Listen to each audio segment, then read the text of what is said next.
Izuku was a short, scrawny 4-year-old boy with 4 freckles on each cheek forming the shape of a diamond and viridian green fluffy hair that matched his eyes. Inko was an average height slender woman at 5'6" with straight hair and eyes that matched her son's in color. Well, after several tests it's safe to say the boy is quirkless. He turned to Izuku. You should probably just give up. Dr. Tsubasa lazily stated to a catatonic Midoriya Izuku and his wide-eyed mother, Inko before sitting up as if remembering something important. You know, there is one more test I could run. You know, just in case, the doctor said with infuriating vagueness. Inko stood up so abruptly that the stool she was sitting on wheeled away and crashed into the wall, eyes blazing. Don't you dare talk to my son that way. No more tests. No more getting my boy's hopes up just to crush them. To his mother's right, Izuku was startled out of his shock. He hardly ever heard his mother shout. She turned to her son with a soft voice. Izuku, we're leaving. You'll never have to see this man again. With that, she used her quirk to grab her son's toy with one hand and with the other grabbed his hand and marched out to her car. Later that evening, Izuku was commiserating the worst 5th birthday he assumed anyone's ever had while watching All Might's debut clip for what was probably the 1000th time. He heard his mother come into the room quietly. Izuku, I made your favorite, Katsuden. He turned to her with a watery smile. See, can I still be a hero? Inko could see the hope teetering on the edge of despair in her baby boy's eyes. She couldn't believe that doctor. She knew Izuku would likely remember this day for the rest of his life. Well, she wasn't going to aid in crushing his dreams. Even if she was the only one in the world, she would encourage him. It didn't matter how much the prospect of him being in danger without a quirk frightened her. Her heart was in her throat and tears were threatening to spill over. She cupped his face and wiped his tears as she responded. Izuku, listen to me very closely. The only person that gets to decide what you are capable of is you. If you want to be a hero, you will have to work harder than anyone and you will still be at a disadvantage. People will discourage you the entire way, but I believe in you and I will support you the entire way. Izuku threw himself into her open arms. She hugged him tight until he eventually cried himself to sleep. After tucking Izuku into his bed with All Might-themed sheets, she went into her room and opened her laptop. She was done procrastinating. She was going to sign up for online law classes right now. How could she tell Izuku to chase his dreams without doing so herself? She would fight for the discriminated and those labeled vigilantes. She knew that if a civilian fought back against a villain with their quirk, they would likely be charged with vigilantes. A scared civilian did not equal a vigilante. She would be her version of a hero. She would have to lower her hours at the hospital and be careful with the budget, but it was worth it. Even after discovering her husband's secret overseas family and taking him for everything in the divorce along with child support, money was still tight on a nurse's salary. Several months later, his mother was certainly right. The second his quirkless diagnosis came to light, his best friend turned on him, his classmates turned on him, and even the teachers turned on him. They viewed him with open derision, and when he stated he still wanted to be a hero, the cold stares of the students turned into barbed words. The dismissal of the teachers turned into turning a blind eye to the abuse, if not outright encouraging it. And worst of all, the casual insults from his best friend Kaken turned into violent beatdowns at every turn. No, not Kaken, his friend was gone. Only the bully Bakugo remained. Izuku was at recess at the nursery school when he heard the telltale sound of crackling and the smell of caramel that preceded Bakugo's quirk activating. He turned around and saw a girl, a short distance away by the trees, crouched in the dirt with Bakugo looming over her threateningly. The girl had light blonde hair kept up in 2 messy buns. So pretty and so cute. Despite the situation, the girl had a too wide smile revealing elongated canines on top and bottom like a cat's and a look of pure adoration in her eyes as she stared at whatever she held in her hands. As Izuku made his way closer, he noticed that she had blood on the corner of her mouth and was cradling a dead bird in her open palms close to her chest. Bakugo slapped the bird out of her hands. What's that disgusting look on your face? You're nothing but a villain waiting to happen. I'll just put you down now. Izuku knew what was coming next. Even at 5 years old, Bakugo's quirk packed a punch. He threw himself in front of the girl, back to her, arms shielding his face. Boom, pain flared through his arms and chest. You trying to act like a hero when you're just a worthless Deku? Leave her alone. If I'm acting like a hero, then what does that make you, Bakugo? He knew he had made a mistake when he saw the unbridled rage in his friend turned bull's eyes. He stood his ground in front of the girl, but it took everything he had to weather the storm. He wasn't sure how much time had passed until the bell rang signaling the end of recess. And with a TCH, Bakugo spun on his heel and marched away. Izuku dropped his now bruised, bloody, and scorched arms to the sides of his equally damaged torso. He turned around to check on the girl and saw that she was still smiling and looking at him with the same look she had been looking at the bird with, pure adoration. This close, he could see that the pupils of her eyes were slits like a cat's and unfocused, as if trying to take in everything about his blooded appearance at once. Cute, the girl said. Are you okay? He stuttered out in pain and embarrassment as he offered her his hand to help stand. The blonde's eyes focused and their eyes met for the first time. "Why did you help me?" she asked as she took his hand and stood. He cocked his head to the side in question. "Why wouldn't I? If someone needed help, you helped them. Everyone knew that, right?" Disappointment evident in her voice, she replied. "Not everyone," gesturing to the now empty playground save for one teacher waiting on them impatiently. He blushed. Great. Apparently he had muttered that last bit. She was smiling again, but this time it was small, filled with mischief. "You're nice. I like you," she stated matter-of-factly. "I'm Toga Himiko. What's your name?" Izuku was about to faint, and he wasn't sure if it was due to pain or embarrassment at the possibility of misinterpreting what she said. Shakily he replied, "I'm Midoriya Izuku. I'm going to lay down for just a second." Izuku fell to the ground as consciousness left him. By the time he woke up, he was in the nurse's office, bandaged, with his mother yelling at the nurse. "What do you mean nobody knows what happened? He didn't do that to himself." Izuku shot up. "I'm awake. Where's Toga?" "In Co-World. My baby." She went to hug him but stopped short, remembering his injuries. Her eyes grew hard. "Is this Toga the one that did this to you?" "No, I was protecting her from Baku." He cut himself off. He wasn't sure why he felt the need to cover for Bakugo. Nothing would most likely come of telling anyway. Inko gasped. "Kaken did this." She whirled back to the nurse. Where was the adult responsible for watching the kids during recess? There's no way they didn't hear explosions going off. She was starting to get suspicious of this whole situation. She would have to pay closer attention to Izuku's schools from now on. "I'm sorry, ma'am. I only know what I was told." To answer your earlier question, Izuku, Himiko Toga was withdrawn from our school by her mother. "She won't be coming here anymore," the nurse clarified. Of course, the school had denied anything had taken place, just like he thought would happen. Sure, Aunt Mitsuki had yelled at, threatened, and even forced Bakugo to start attending therapy once a month. It was something at least. He decided it was easier to just hide the evidence of bullying going forward. Even with all his effort, he was pretty sure his mother was onto him. He hated lying to her, but nothing would change except Bakugo would get more violent, so he just kept his head down and hoped to be ignored. Izuku wanted to start training to be a hero, but apparently, it wasn't healthy to start training until he was older. His mother had agreed to take him running with her in the evenings. However, she ended up having to carry him on the way back home most of the time though. Okay, so maybe she was right about waiting until he was older. He still snuck in some push-ups and crunches though. In an attempt to compensate for his lack of physical training, he began doubling down on his hero notebooks. He was breaking down the strengths and weaknesses of not just heroes, but villains and vigilantes as well. If he couldn't overpower his opponents, he would outsmart them. 10 years later, over the years, Izuku had upped his training. He was now weightlifting at home every day after school, and not just keeping up with his mother on their evening runs, but pushing her to be faster and run longer. He was still lacking actual martial arts training, but hoped to start soon. He was now on analysis notebook number 20, and he could tell was improving just by how amateur his older entries looked to him now. His mother had finished her degree and had already made a name for herself as a lawyer who only took on discrimination and self-defense cases. She hadn't lost a case yet. Izuku and having quite the day. Summer break had officially started. Bakugo's suicide baited him for the first time. He was attacked by a sludge villain and almost died. Met his idol, was disappointed by his idol, saved Bakugo from the same slime villain. And now All Might was offering him his tutelage and quirk. He had been initially heartbroken by All Might's initial response on that roof, but his mother had warned him, hadn't she? Only he could decide what he was capable of. Izuku mustered as much hardball attitude as he was capable of in the face of his idol. "I'll accept on one condition. My mother has to know about all this. I'm done keeping secrets from her." All Might had agreed hesitantly and walked with him the rest of the way home. The second he opened the door, his mother was on him. "My baby, you're a mess. What happened?" She noticed the deflated All Might awkwardly standing behind Izuku. With faux sweetness, she addressed the strange man. "Oh, and who might you be, and how do you know my son?" Izuku's sweat dropped. To most people, his mother would sound welcoming. To him, he could hear the undertones and knew what they meant.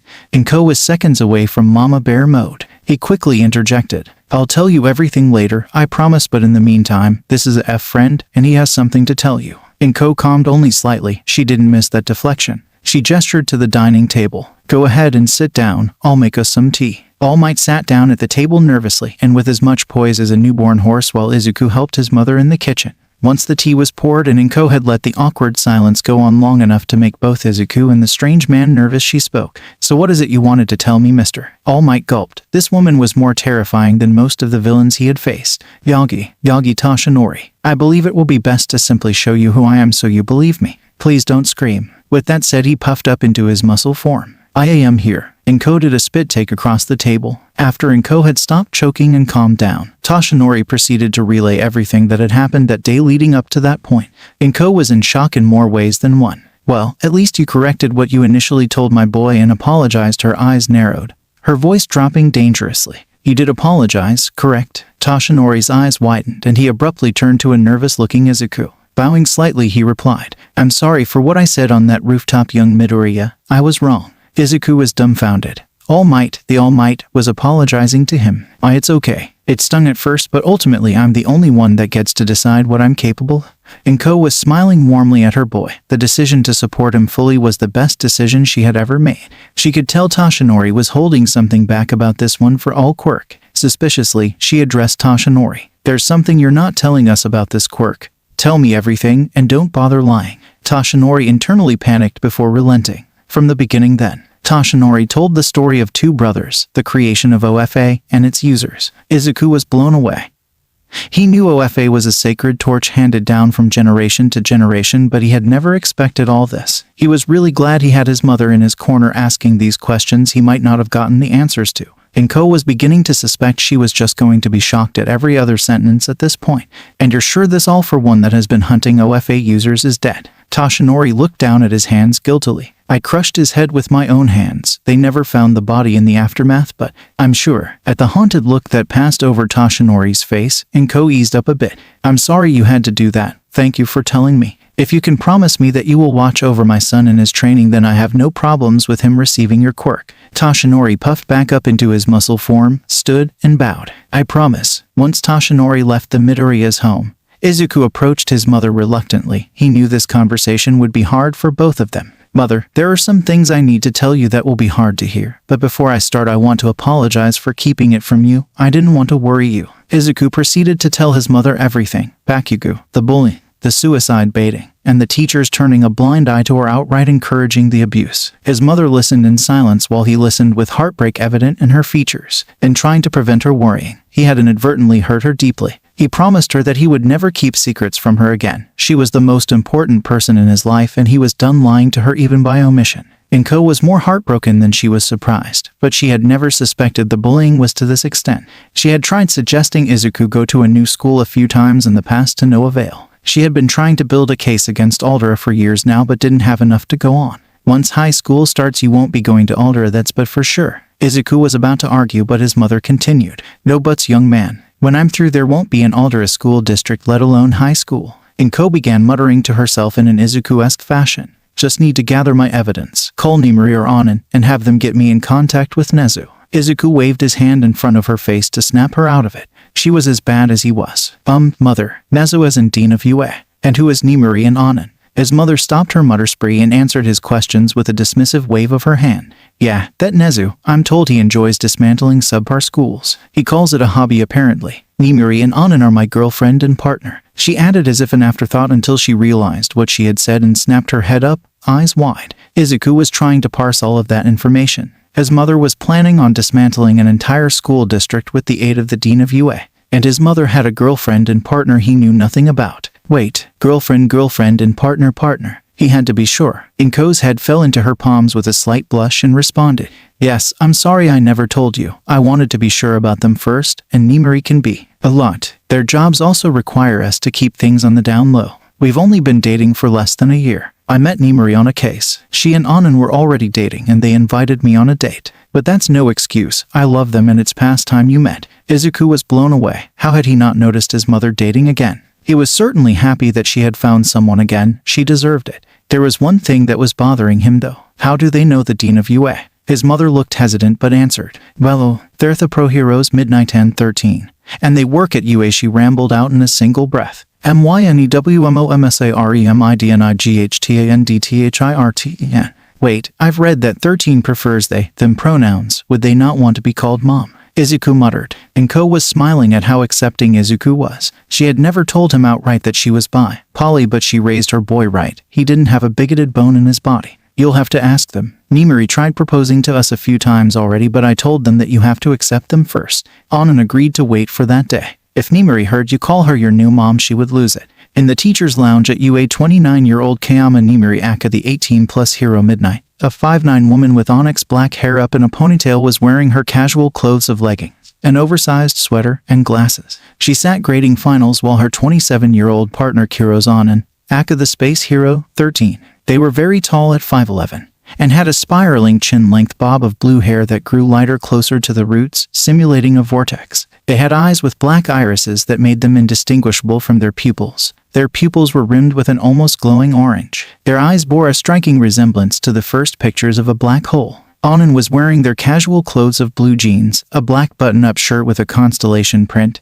and yellow high-top sneakers with a Velcro strap at the top. Nimuri shot out of her seat when a shiver went down her spine. "It's finally happening," she screamed, startling her fellow teachers and partner. She began frantically typing on her phone and Onin spoke up to her left. "Nem, what's going on?" Nimuri looked at her like it was the dumbest question she had ever heard. "I'm reserving a table for 4 at the grotto. It'll be a yes this time for sure. I can feel it." Onin just shrugged. Who were they to argue with Nem's relationship intuition? It had worked on them after all. With only 7 days before he started his new school, Izuku was sitting on the steps leading down to a now clean Takoba beach. He had finally packed on some muscle from all the training. He even had the beginnings of a six-pack. He was lost and thought about the whirlwind of activity his summer had been. The very next day after learning about their relationship, Nimuri and Onin had taken him and his mother out to dinner. The restaurant was set in a massive cave with an underground stream running through it. It was the fanciest restaurant he had ever seen. When he had accidentally greeted Nimuri as Ms. Kayama Mama, she squealed and hugged him without a second thought. His mother had subsequently told them the story of him calling them his new moms, much to his embarrassment. Onin had told him they liked the title despite it not being gender neutral.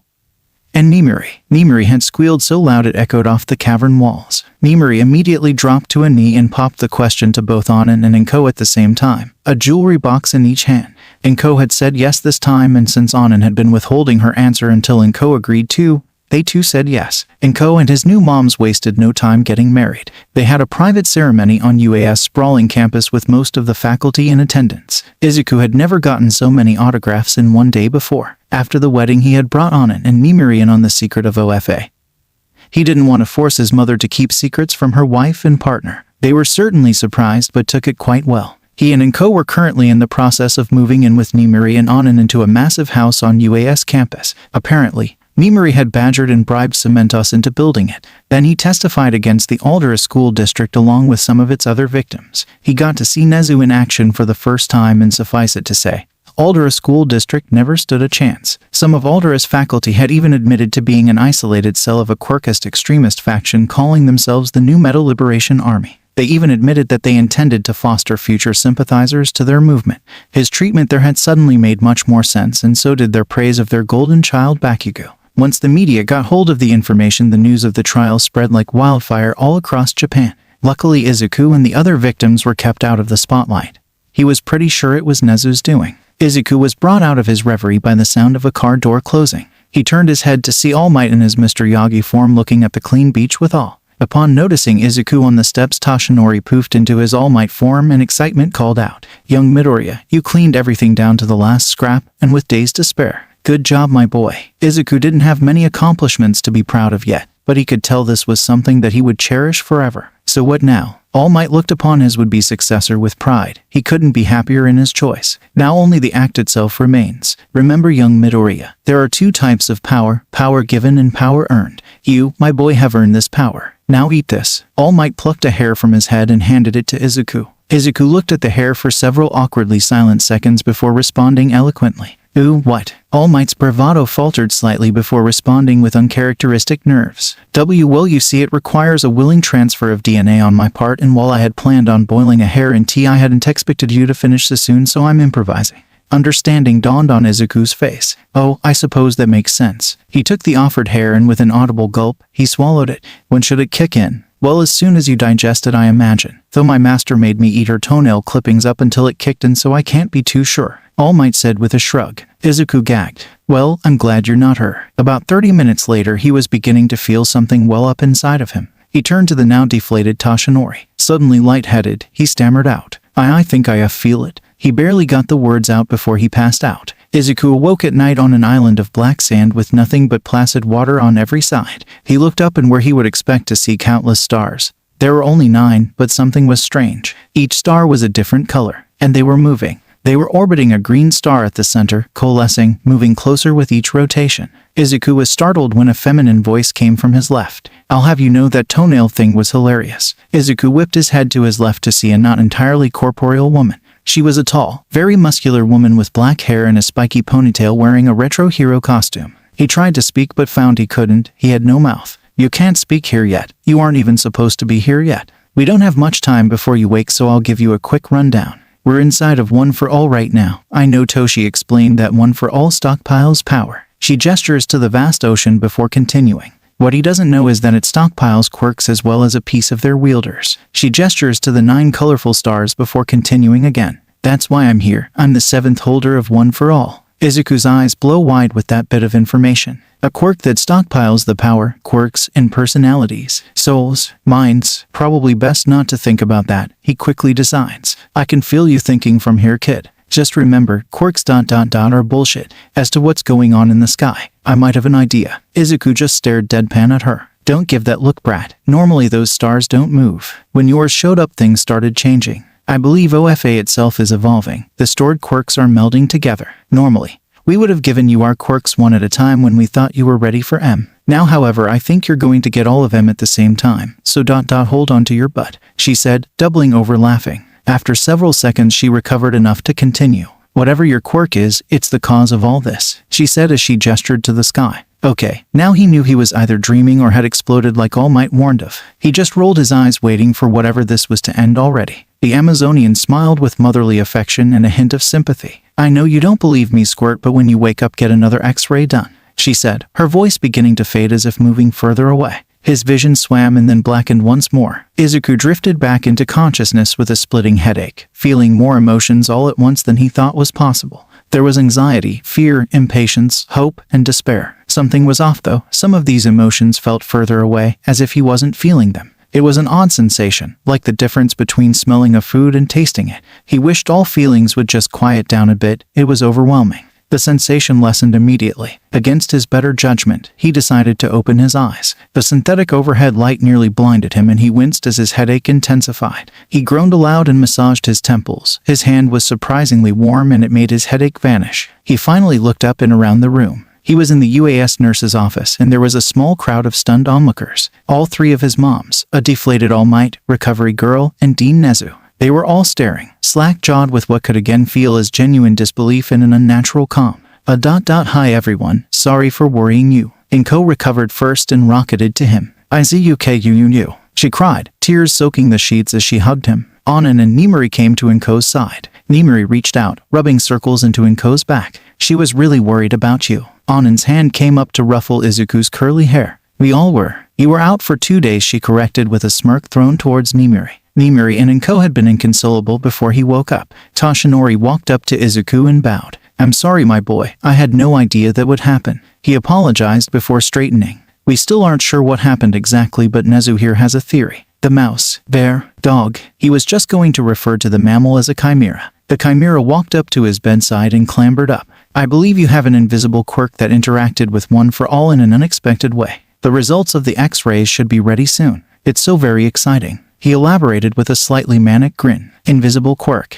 X-rays. But he already had X-rays done. He was quirkless. "What do you mean by invisible quirk?" "I'm quirkless." Nimuri and Anan just smiled kindly to let him know that they understood and weren't upset. In response to Izuku's question, Recovery Girl wordlessly got up, went to her office, and returned with 3 X-rays. She quickly slapped them up on the illuminated display. No extra pinky joint, no appendix, and no wisdom teeth. "You got a quirk, kid." She rushed out. Izuku and his mom stared at the X-rays before shouting in unison, "What?" Nezu was furiously tapping away on his tablet before he spoke up to clarify. "Your records show a quirkless diagnosis via X-rays as well as other tests at 5 years old by a one Dr. Tsubasa. Those test results were faked." "Why, I'm not sure. This Dr. Tsubasa alongside his grandson seems to have vanished some 5 years ago." He turned towards All Might. "He vanished the exact same day as when you received your injury, All Might. Coincidental timing, wouldn't you say? He had a quirk. Well, an original quirk. Sure, he had no clue what it was, but he had one.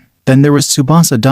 The implications of that were terrifying. His childhood doctor was possibly connected to the worst villain to ever exist and purposely misdiagnosed him as quirkless. But why? There was one more thing bothering him, well too. Earlier when I first woke up I had a horrible headache, but when I rubbed my temples it vanished like it was never there. I could also sense emotions that weren't mine, and when I wanted them to calm down they just did.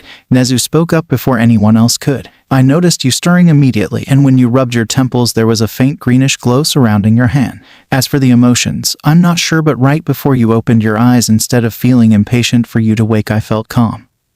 But it was obvious that it was being forced on me. Izuku turned to a still distraught Inko. He could feel, no, he could sense her panic and tried to replicate the same sensation of willing her to calm. The effect was immediate. She whirled on him. I felt that. A gasp. Izuku, your eyes are glowing. As she was reaching to cup his face, he noticed a bruise on her knuckles. Mother, what happened to your hand? Inko gave a sheepish grin. I might have punched All Might when he told me what happened. Luckily I was in my hero form. She has one hell of a right hook, he said with a laugh. Izuku took his mother's bruised hand and ran his thumb over her knuckles worriedly. Then his hand began to glow and warm. The bruising receded before vanishing entirely. He felt like there was more that he could do, like a second gear, so he shifted it up. Inko's eyes began glowing this time. Everybody was in shock. None more than Recovery Girl. She knew how rare healing quirks were more than anyone. Izuku spoke with excitement. Is that my quirk? Before he could start muttering about possibilities, he was cut off by a strange sensation. Izuku felt more than saw someone else in the room that wasn't there before. He looked up, and just past everyone was standing the more clearly defined woman from the strange dream. He heard her talk, not in his mind, but with his ears. Technically, they're all your quirks now. Everyone save for Izuku spun to face the intruder. Hello, I'm the one and only Shimura Nana, the 7th holder of One for All. Nice to meet ya, Nana cheerily said, as if there was nothing at all strange about her being there. How did you get in here? Nimori demanded. Get behind me, Anin shouted. Great, another person crowding my office, Chiyo grumbled. Oh my, Nezu said with uncommon surprise. Stay away from my baby, Inko yelled, eyes glowing brightly from her quirk.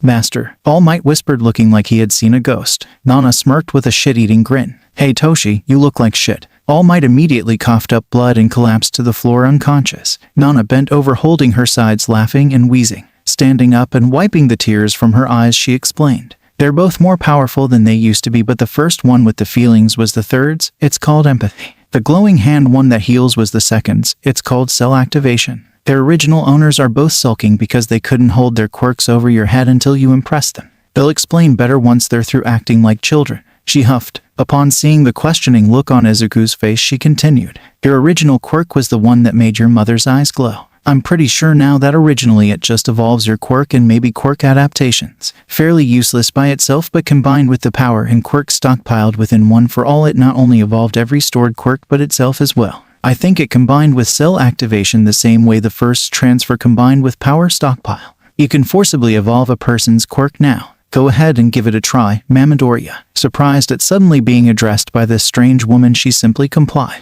She tried lifting something too big for her quirk attraction of small objects to work on normally, in this case, Nimiri. A green light enveloped Nimiri as she began floating off the ground. She began running her hands all over herself sensually. Ooh, this feels amazing. I have some ideas for this, she said, grinning at Inko, eyebrows wagging suggestively. Nem, not in front of Izuku, Inko said as she dropped Nimiri on her ass. While Nimiri was massaging her butt and grumbling, Nana spoke up again with a knowing smirk. Well, Squirt, what do you want to name your quirk? Izuku looked down in thought and muttered quietly before replying. Simple is best, so I'll name it Evolution. After rousing a still pale-faced All Might, the group made their way to Gym Gamma at Nezu's suggestion. So how is it possible that you're here, Master? A still very confused All Might asked. I knew I was forgetting something. Nana smiled and snapped her fingers. Like I said before, OFA evolved. It didn't just store the previous holders' quirks, but a part of them as well. I feel much more tangible than before also, although it seems I can't touch anything, she said as she tried to poke Toshi,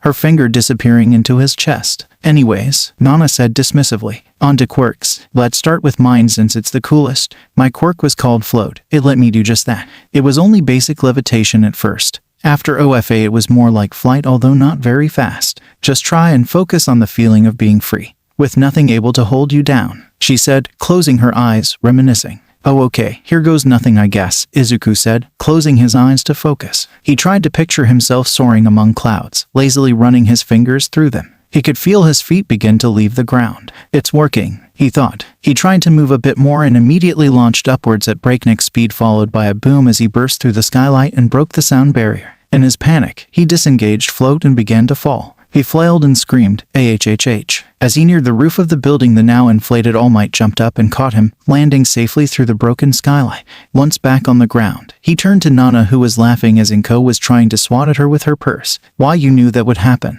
Izuku exclaimed. "Yeah, but now it doesn't seem as scary, right?" she challenged. Well, I guess not, but you could have told me to wear a helmet at least," Izuku groused. PSH. Builds character. Anyway, float is not only much more powerful, it seems to shield you from most of the wind resistance. Now that you mention it, I didn't feel much wind resistance, even though I'm pretty sure I broke the sound barrier. Izuku half muttered with his chin in his hand. "No more stunts like that," Inko said, raising her voice. Fine, can't have any fun." Nana grumbled playfully. "Let's get this show on the road. The sixth will take over while I go slap the beach out of the second and third." The second Nana disappeared. A man with black hair and a high-collared coat appeared where she had been. "I am the sixth, and my quirk was smokescreen. It allowed me to produce clouds of smoke from my body. It was a double-edged sword, however, as it blocked my vision as well. However, I suspect that may no longer be the case. Try it out. Feel it build up before releasing it," En said. Izuku focused on trying to narrow down the feeling of smokescreen. A few others were chomping at the bit to be let out, but he managed to focus on the one. He felt it build for a second before releasing the sensation. A black smoke exploded from his body, filling the entire gym and completely obscuring his vision. "Wait, I can see something," he thought. Through the smoke he could see everyone except En. They glowed orange and grew lighter in color on their extremities. He was amazed at the level of detail he could see. He could make out their faces perfectly. "Whoa, I can see you all. It's thermal vision," he exclaimed excitedly. Nezu pressed a button on his tablet and the fans kicked on, clearing out the smoke. Unless someone has a very cold body temperature or can block their heat signature somehow, smokescreen essentially has no downsides now. "Except for blinding your allies, of course," En said. Now it's the fifth's turn. En disappeared and a large bald man wearing goggles and a lot of leather appeared. "A fellow person of culture, I see," Midnight said, gesturing to her dominatrix outfit, followed by her wife and partner quickly swatting her on the arms. The man looked like he had been slapped across the face. "Motorcycles. I ride road motorcycles," the sixth said. "Motorcycles." Midnight air quoted, not believing the man. Shaking his head in defeat, the man turned to Izuku. "I'm Degoro Banjo the fifth and my quirk is the coolest. It's called Black Whip." "Huh, knew it," Midnight crowed victoriously, cutting off Banjo. "Ugh, is she always like this?" Banjo asked Izuku, gesturing with his thumb to Nimuri. "You'll get used to it ... or so I'm told," Izuku said with an almost haunted look in his eyes. Banjo threw Midnight a glare. "As I was saying, Black Whip allowed me to launch out tendrils that I could trap villains with or use to move around. It's connected to your subconscious, so it has a semi-sentience. If your emotions are out of control, so is it. It's also way more powerful now, so be careful." Izuku focused on the feeling from earlier that wished for action. He carefully let it out. An Inkai black tendril coated in green, barely visible luminescent energy emerged from his palm. It was slow at first, wriggling out longer until Izuku had the errant thought, "I wonder how many of these I can make." As if in answer, countless tendrils sprang to life as he began to resemble an eldritch being. Izuku was worried at first, but the tendrils remained calm. Go back to one and stab the floor," he tried mentally commanding it. The tendrils immediately reduced to one and jabbed deep into the concrete floor. "Ooh, what about shapes? Make claws on my fingers," Izuku mentally commanded again. Black tendrils enveloped all 10 of his fingers, creating long claws. He could feel them like they were his own fingers. He bent down and slashed at the concrete.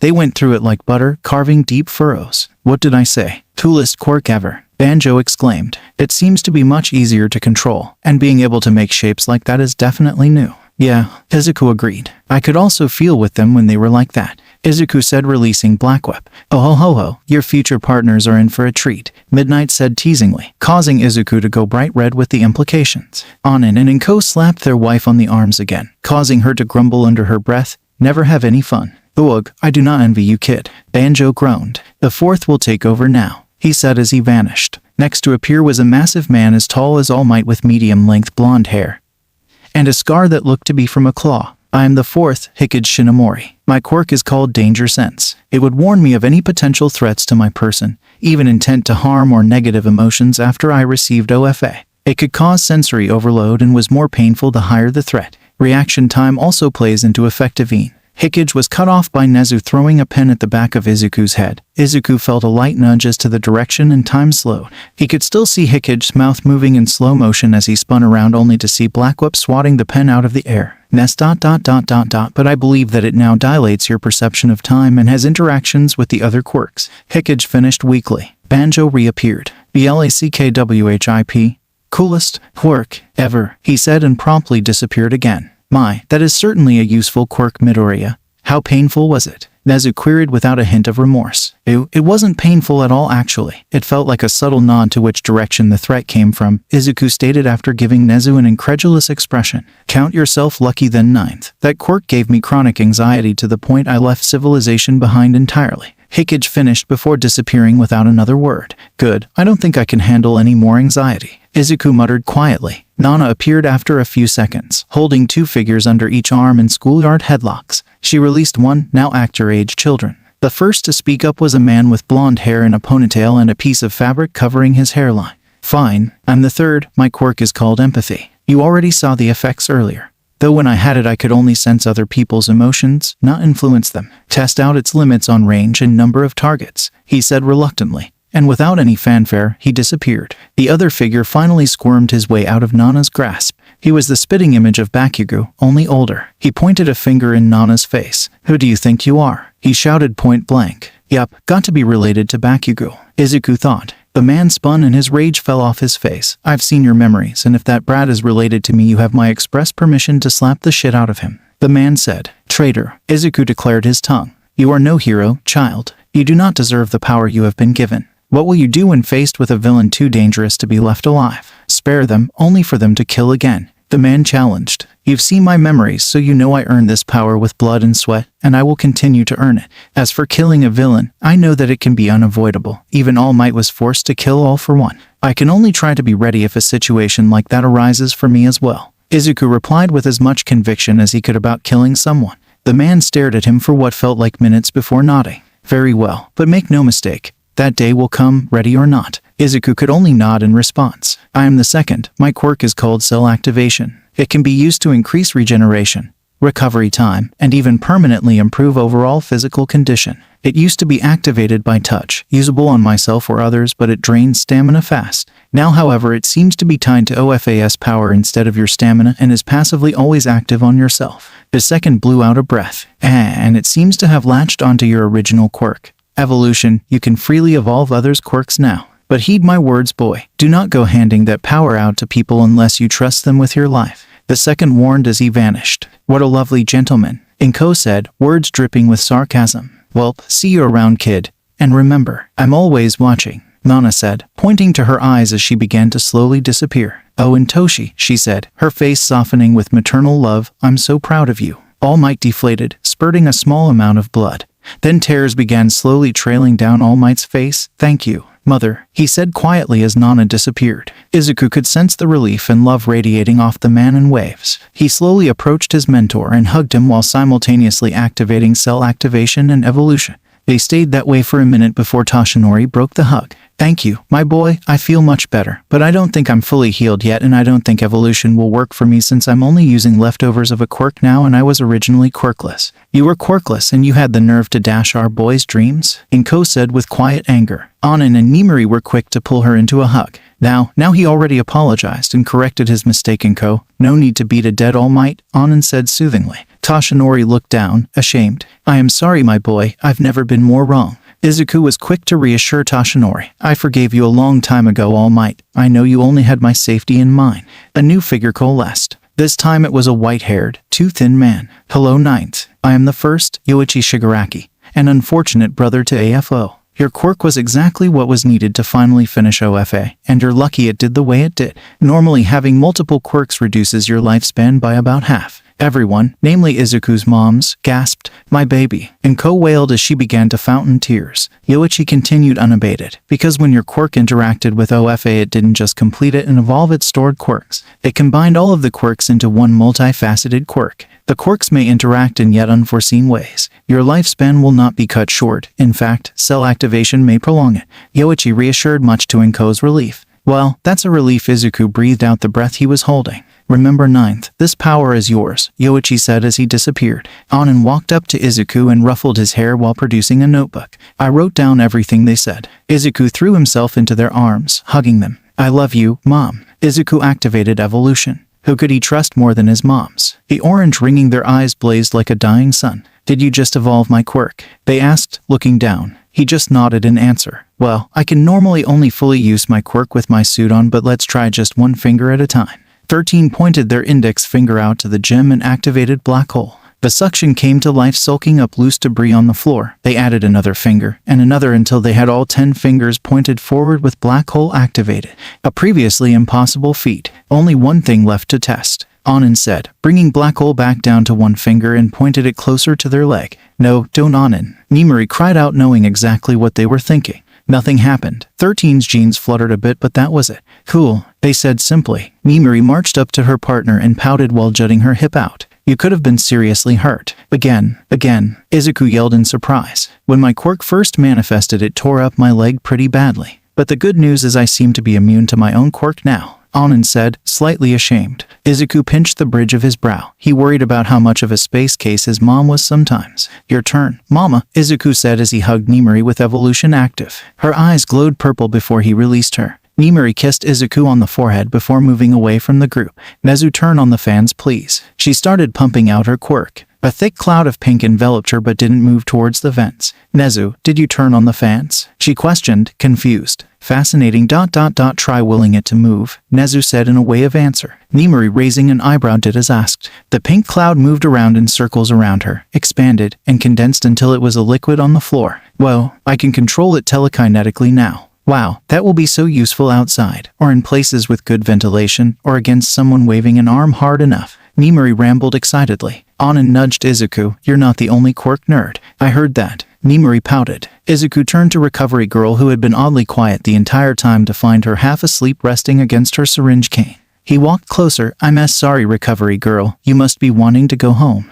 It's okay, boy. Had to make sure I was here if it got hurt, she said, smiling tiredly. Izuku crouched down and brought her into a gentle hug, activating both cell activation and evolution. Her eyes glowed faintly and she stood up straighter. I feel 10 years younger now, Izuku said, turning to Nezu. If you decide to overthrow the earth, please spare my loved ones. He reached out a glowing hand, which Nezu took immediately. His eyes glowed with otherworldly power. Then the cackling began. After about 5 minutes of fearing he had just created the first eldritch god, Nezu quieted and straightened his tie. I have been such a fool. No security cameras outside the front gates and beyond, blind spots in the sports arena, and so much more. I have many things to improve. Nezu finished dangerously.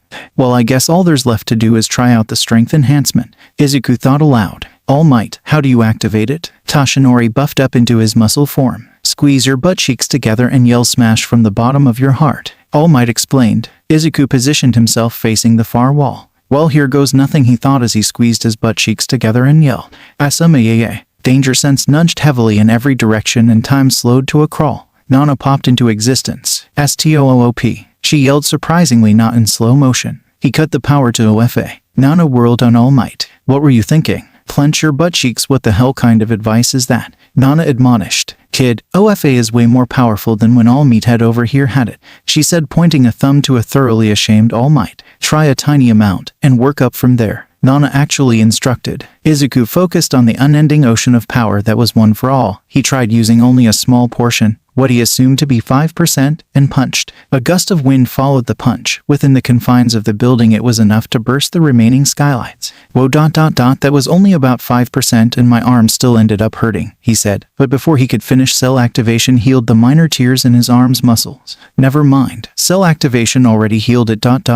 Wait a minute. Doesn't that mean I can put on muscle practically instantly? Izuku said, having a revelation. Now you're cooking with neurons, Nana replied, flexing her massive biceps as she disappeared. Just don't overdo it, sweetheart. I signed you up for a martial arts gym. We're going to meet your trainer tomorrow, his mother said. After pointedly ignoring his mother's suggestion of not overdoing it, Izuku proceeded to exercise through the night, drinking protein shakes every hour. By morning he had gained 10 pounds of raw muscle and he was barely even tired. Cell activation was amazing. He only stopped exercising when he heard his mother exit her bedroom that she shared with his mama and mom. He set his alarm to go off in 1 minute, and after silencing his alarm he pretended to yawn. After taking a much-needed shower, he emerged from his room to greet his mother in the kitchen and help her make breakfast, as was routine for him at this point. Upon entering the kitchen, he found his mother eyeing him with suspicion, hands on her hips. Why is the protein powder out, young man? Inko questioned. Ooh, late night snack, Izuku answered unconvincingly. And why do you look like you put on more muscle as if overnight? She continued to interrogate. Izuku looked down at his clothes, his white shirt that read pajamas and black workout shorts to see that they were visibly straining against his newly acquired muscle. Sorry, he answered, not meeting his mother's questioning gaze. Honestly, Izuku, I know you're excited about your new Quirks, but you need to moderate yourself. Please, Izuku, his mother pleaded. I'll try, I promise, he responded. That's all I ask, sweetheart, his mother said with a kind smile. The moment ended when he heard a door closing. He turned to see a bleary-eyed Nimiri stumbling into the hallway. Good morning, she grumbled before pausing. Whoa, Izuku, did you get bigger? His mama asked mischievously. 10 pounds actually, he replied with some pride. My little lady killer is going to kill it on his first day of school, Nimiri exclaimed. Maybe he isn't into just ladies. His mother reprimanded her wife. He is. We talked about it. He might even be poly. Imagine all the grandbabies in co. Nimiri all but yelled. His mother was on him immediately, squeezing him so hard that cell activation triggered. So many grandkids. She paused, letting him go. Whenever you're ready, of course, she quickly clarified. His mom appeared in the hallway then, looking even more bleary-eyed than his mama had been. What is all the yelling about? Anan asked, voice raspy from sleep. We're going to have so many grandkids, Nimiri yelled out in response. What? His mom asked, suddenly awake and staring at him with wide eyes. After sorting out that fiasco, Izuku was now on his way to where he would be learning martial arts, Ogre's Gym. His mother had said she knew the owner from the same case she had met Nimiri on. After pulling up to a run-down building that said Ogre's Gym in unlit neon signs, he turned to his mother with a question. Raised eyebrow. Trust me, Izuku. This guy is the real deal. I got him off of some vigilante charges. Inko answered the unasked question. Vigilante? Who? Izuku quickly asked. If his mother had represented him, he knew that the vigilante had to be of the good variety, not like Stendhal. He knew most vigilantes from his notebooks. Maybe he already had him in one. He went by Knuckleduster, Inko supplied. Wow, he resolved more crimes in Naruhodo than any hero. His quirk is still a mystery. You wonder if I can figure it out, Izuku exclaimed, beginning to mutter. Inko tapped her son on the shoulder to prevent more ramblings. Come on, Izuku, we don't want to be late. Upon entering the dilapidated gym, Izuku saw a man waiting for them. He was massive and would give Endeavor a run for his money for stature. He had a large scar running diagonally across his face. He seemed to have a permanent, audacious smirk that all but promised violence. There you are, Pipsqueak, the towering man greeted. Hello, sir. Izuku nervously greeted. Enough pleasantries. Let's see you throw a punch, he said as he gestured to the heavy bag behind him. Oh, okay, Izuku said as he walked up to the raggedy punching bag. He straightened his back and threw his fist forward, thumb tucked inside his fist as hard as he could without activating any quirks. After a soft slap sound and a sore thumb, he turned to Mr. Aguro. What the F was that? The man questioned while Inko looked displeased. Don't tuck your thumb like that unless you want to break it. And you threw that punch with nothing but your arm. You gotta throw a punch with every muscle, all the way up from your toes to your knuckles. Watch me. Mr. Aguro stepped in front of the bag, nudging Izuku aside. He took up an experienced stance, legs shoulder-width apart, left arm gauging the distance. Then in a flash, Izuku could see the muscles tense in a chain reaction of movement all the way from his feet to his fist. As opposed to Izuku's pathetic attempt, the sound Aguro's punch made was a boom as the heavy bag lurched and its chains rattled.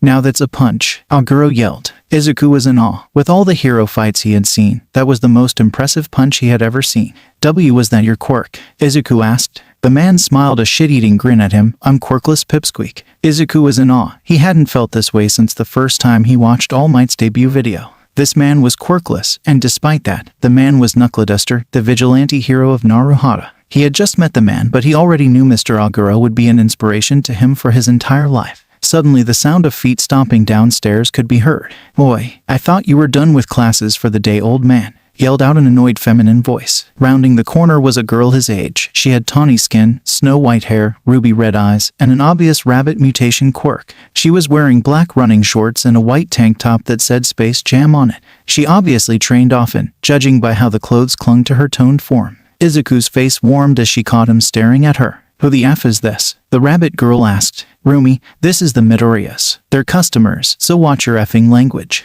Mr. Aguro answered. And nice to meet you, Izuku bowed. Tell you what, kid, instead of classes, I'll train you personally alongside Rumi here in exchange for a favor. Aguro started. What favor? Izuku asked. You'll be going to the same school as my adoptive daughter Rumi here. She barely passed middle school and I'm no better, so I can't help her. Your mother says you're one smart cookie, so if you tutor her on Sundays, I'll train you personally after school. Aguro said. What? I don't need help. I'm no weakling, Rumi retorted. Needing help doesn't make you weak, Rumi. Don't learn the hard way like I did, Aguro yelled back. Izuku was feeling a bit uncomfortable witnessing this familial squabble. He could feel Rumi's emotions waver when she said she didn't need help. He wasn't sure what that signified. If she'll have me, then I accept, Izuku said, not wanting to force the girl into something she didn't want. After a long silence, Rumi responded, fine, but I'm not going easy on you in spars. Izuku could only nod before the girl stomped back upstairs. Mr. Aguro looked ecstatic. That went way better than I thought it would. She didn't even kick you. It was the first day at Izuku's new school, Nabu Middle, after the experience of meeting Rumi yesterday.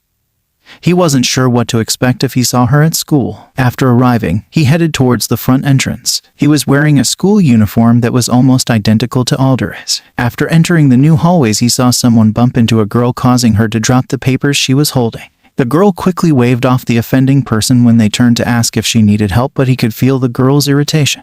Without asking if she wanted help, he quickly moved to help the girl gather her papers. After a minute, almost all the papers were picked up and the girl asked, "Why did you help me?" Still gathering the last papers, he answered without looking up, "Why wouldn't I?" What a weird question, he thought. If someone needs help, you help. If you're hungry, you eat. If you're tired, you sleep. Izuku-kun, is that really you? She breathed out, not expecting to know anyone here, let alone someone that would use his given name with such familiarity. He snapped his head up to get a look at the girl. Familiar yellow feline eyes were staring at him, and it was like he was back in that schoolyard again all those years ago. Her blonde hair was down instead of in messy buns, but he would never fail to recognize her, even 10 years later. She looked amazing in the school's black sailor uniform with a red sash. He could feel so much hope radiating off her, as well as fear. He realized that he had been staring and she was still waiting for him to answer. "Toga Himiko," he said while nodding to her question. Relief pulsed off of her in waves. Still kneeling close together, she pulled him into a crushing hug. "I thought I'd never see you again." Before he could pass out from being hugged by a girl, the bell rang.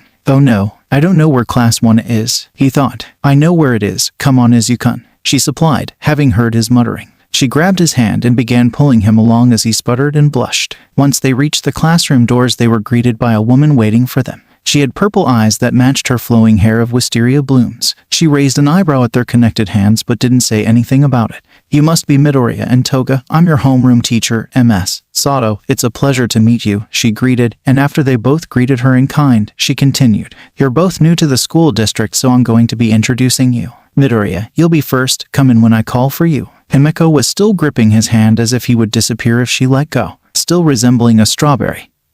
He turned to her. "I am surprised you are remembered me," he said, breaking the silence. She turned her head from where she had been staring blankly at the classroom door to meet his gaze. "I would never forget my hero," she said while rubbing her thumb over his knuckles. Before Izuku could pass out, he heard the teacher call him in. Himiko released his hand and he walked into the classroom. "Go ahead and introduce yourself," Ms. Sato said while gesturing to the waiting class. "I am Midoriya Izuku. I hope we get along," he greeted nervously. He really hoped the school uniform was the only thing this place had in common with Aldera. "What's your quirk?" a somewhat snide voice asked. Izuku looked up to see a blonde-haired boy smirking derisively at him. "Well, it does a lot of things, so I just call it superpower. It's a stockpiler that only manifested a few days ago due to its complicated nature." He supplied the cover story that Nezu himself had cooked up. It was vague, and due to the nature of stockpilers, the lateness could be explained away. "Useless then," the blonde sneered. Izuku looked down at his red high-top shoes.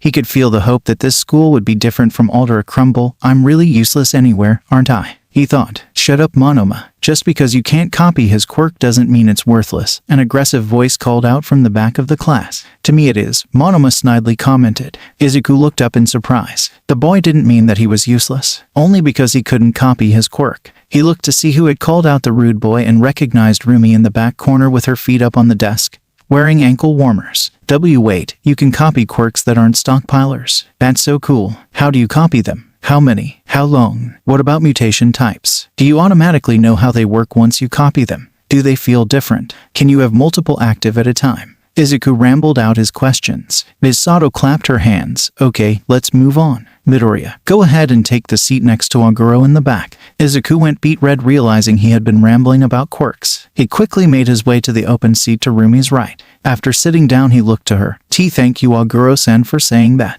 Rumi smirked. "Call me Rumi. I hate formalities, and don't mention it. Monoma is in a hole, and I could tell you were misinterpreting what he said." Ms. Sato called out for Himiko to come in. She walked into the class, but she was wearing a look that seemed unnatural on her. He almost couldn't recognize her. It was like she was wearing a mask. She's dangerous, Rumi said to herself quietly enough for only Izuku to have heard. He knitted his eyebrows together. Why would she think Toga is dangerous? He thought. Rumi looked at him and whispered, "It's part of my quirk. I can sense the danger someone would pose to me." He was so sick of muttering ... But wow, that was a cool aspect of a quirk and really similar to danger sense in a way. Himiko gave a similar introduction as him while they were whispering. Monoma immediately asking the same question he had asked Izuku. "My quirk is called Transform," Himiko answered curtly. "How does it work?" Monoma rudely asked. Though Himiko's mask didn't falter, Izuku could feel so much fear coming from Himiko that he almost gagged at the sensation.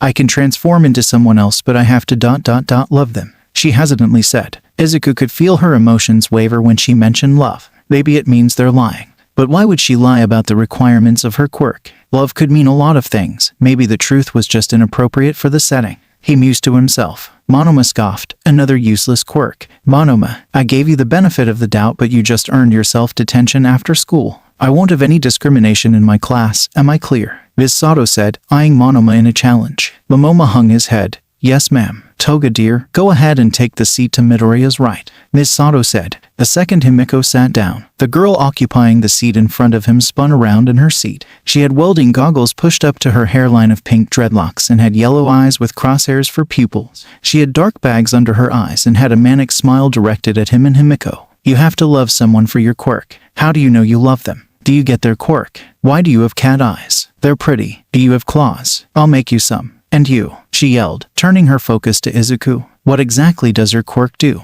Why was it so late? That's weird even for a stockpiler. Why is your hair so fluffy? I'm going to touch it," she asked, getting more excited with each question and beginning to reach her hand out to Izuku's hair. "Whoa, down May," Rumi said not unkindly, effectively halting the barrage of questions and attempted petting. "Ugh, fine," the manic pinkette exclaimed before turning around and slumping into her chair. Rumi leaned over. "Don't worry about May. She just gets excited about quirks and support gear. Just don't touch her goggles. Ever." "Huh? You mean she's a freak?" Monoma said, having overheard the conversation. "A week's detention. And I'm calling your parents Monoma," Ms. Sato yelled. "He's just mad that May laid him out once for touching her goggles," Rumi whispered. "Now, let's start class," she said more calmly. After getting lunch from the cafeteria and searching for Himiko to catch up with his almost friend, he finally found her on the roof alone. She was drinking from a thermos and had a fanged smile as she closed her eyes in euphoria. This was the Himiko he remembered from all those years ago. "Hello, Toga-chan," he called out in greeting.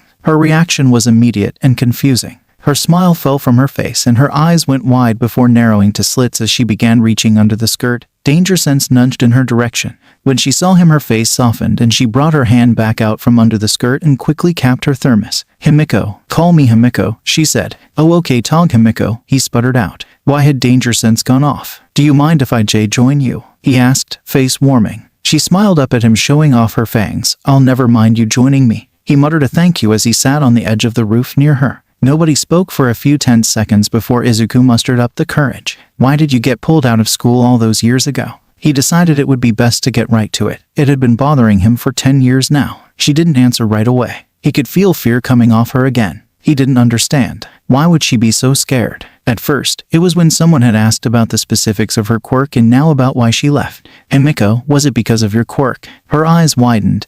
"How did you?" "A part of my quirk lets me know what people are feeling. It's like a sixth sense. I could feel your fear when Monoma asked about your quirk and again when I asked about why you left. Just figured they were related." He shrugged. She sighed. "I kind of lied earlier when I said I have to love the person to transform. I have to drink their blood. That day at recess was when my quirk first manifested. I always want blood, especially from the people I love. I want to be more like them. I want to become them. My mom pulled me from school after she found out." Izuku pulled out a notebook and began writing. "That's an amazing quirk, perfect for heroics. Do you get nutrients from blood? Do you need some now? Do you want mine? Does it have to be fresh? What if the blood is from two people? How long after you drink it can you transform? Do you get their strength or just appearance? What about quirks? What if you donated blood while transformed? What about clothes? What a boo." He was cut off by the sound of sniffling. He looked up to see Himiko with tears running down her face despite smiling. "You ...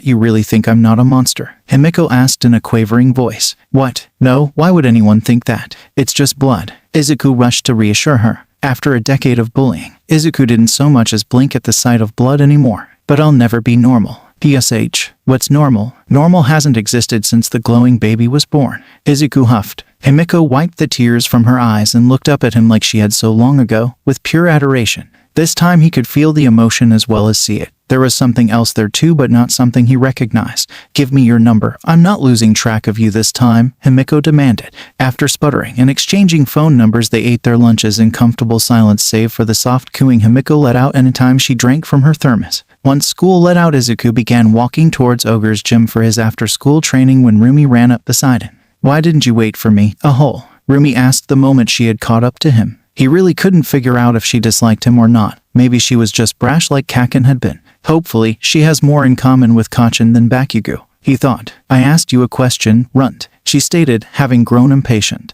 Runt. He looked at her. She was taller than him, but not by much, if you didn't count the ears. Sorry, Augur Rumi, he corrected upon seeing her glare at the formality. I'm used to leaving as fast as possible. Her face softened slightly. Bullies, huh? Well, after you get some training in, you'll be kicking their asses, she yelled while clenching her fist in the air, showing off her muscular arm. Oh no, I'm training to be a hero, and not for fighting bullies, he muttered. He felt her mood change immediately. It went from excitement at the thought of a fight to fear, borderline despair. No, you have to fight back, she cried out, before blushing enough for it to barely be seen through her tawny skin. She turned and ran ahead of him. What was that? He thought. Once Izuku stepped into Ogre's gym, he saw Rumi dressed only in small black running shorts, her small white tail sticking above the waistline and a black sports bra showing off her well-muscled physique. She was already sweating as she wailed on a heavy bag with a flurry of kicks, her abs glistening as she twisted for each kick. There you are, Pipsqueak. Go get changed and in the ring. We'll work on the basics, Mr. Aguro said, making his presence known. And don't worry about sparring with Rumi yet, she'd kill you, he added, misinterpreting Izuku's staring for nerves. After blushing and rushing to the locker rooms and changing into his black gym shorts and a white t-shirt that read tank top, he made his way to the caged ring at the center of the gym. Mr. Aguro was waiting for him wearing black gym shorts and a white tank top. He took a look at Izuku's shirt and squinted. Huh, we match, he joked, flashing a smirk. Izuku could hear Rumi off to the side give an exasperated ugh. Down to business. We're going to get you started on boxing and wrestling. Izuku glanced over to Rumi. Not kickboxing, he questioned. Kicks are great and all, but only if they can't be countered. He looked to Rumi. With her quirk, her body is tailor-made for kicks. You, however, well, just try kicking me, Aguro said, motioning Izuku forward. Izuku went for a high kick, trying to imitate the way he had seen Rumi do, only for Aguro to catch it under his armpit. See, now I can do whatever I want with you, he said, throwing a jab at Izuku's face with his free hand. Danger sense flared as time slowed. Black Whip activated and wrapped itself around Aguro's fist, halting it. Neat trick, kid. But no quirks during training, Aguro said as he brought his head down and headbutted Izuku before Danger Sense could trigger. Izuku lay on his back, nose bleeding as he stared at the ceiling. Seems Danger Sense and Black Whip aren't impossible to get past. Maybe it has to do with sensory overload like Hickage said. He thought, cell activation already stopping the bleeding. Learning a technique was much easier than he had first thought with the time dilation from Danger Sense. After a grueling training and workout session with Mr. Aguro and rinsing off in the showers, he walked out of the locker room with his bag slung over his shoulder to see Rumi just now finishing her workout and toweling off her sweat while eyeing him. How the F do you not look tired? She asked. That's because of my quirk. It heals, gives me more stamina, and cuts down on recovery time. Well, part of my quirk at least, she added sheepishly, rubbing the back of his head. Well, that's effing cheating. She crossed her arms over her chest. Is that why you're so jacked? His face reddened. I guess I can use it on you too. If you want. She crossed the distance and was in his face immediately. Yes, I want to be jacked like Maverick. Hurry up, panicking at her proximity. He activated cell activation and evolution simultaneously without noticing. Seeing his glowing hand, she grabbed it in hers. Her ruby eyes glowed with power. And after a few seconds he stopped and she let go of his hand. Whoa, that felt weird. I feel like I could go for a whole nother workout, she yelled, posing and flexing her arms. After saying his goodbyes, he began walking to the train station. He was walking down an empty street when he felt a similar sensation as Shimura Nana appeared before him. AHHH, he screeched in surprise. Oh, calm down, you big baby, Nana said, covering her incorporeal ears. It turns out I still have a fan left, Nana said while posing heroically, her hands on her hips. Wait, you're Maverick, Izuku said, shocked. He had heard of the hero. She was well known in her time. Maybe I have 2 fans left, she said, swelling with pride. The next few days went by similarly.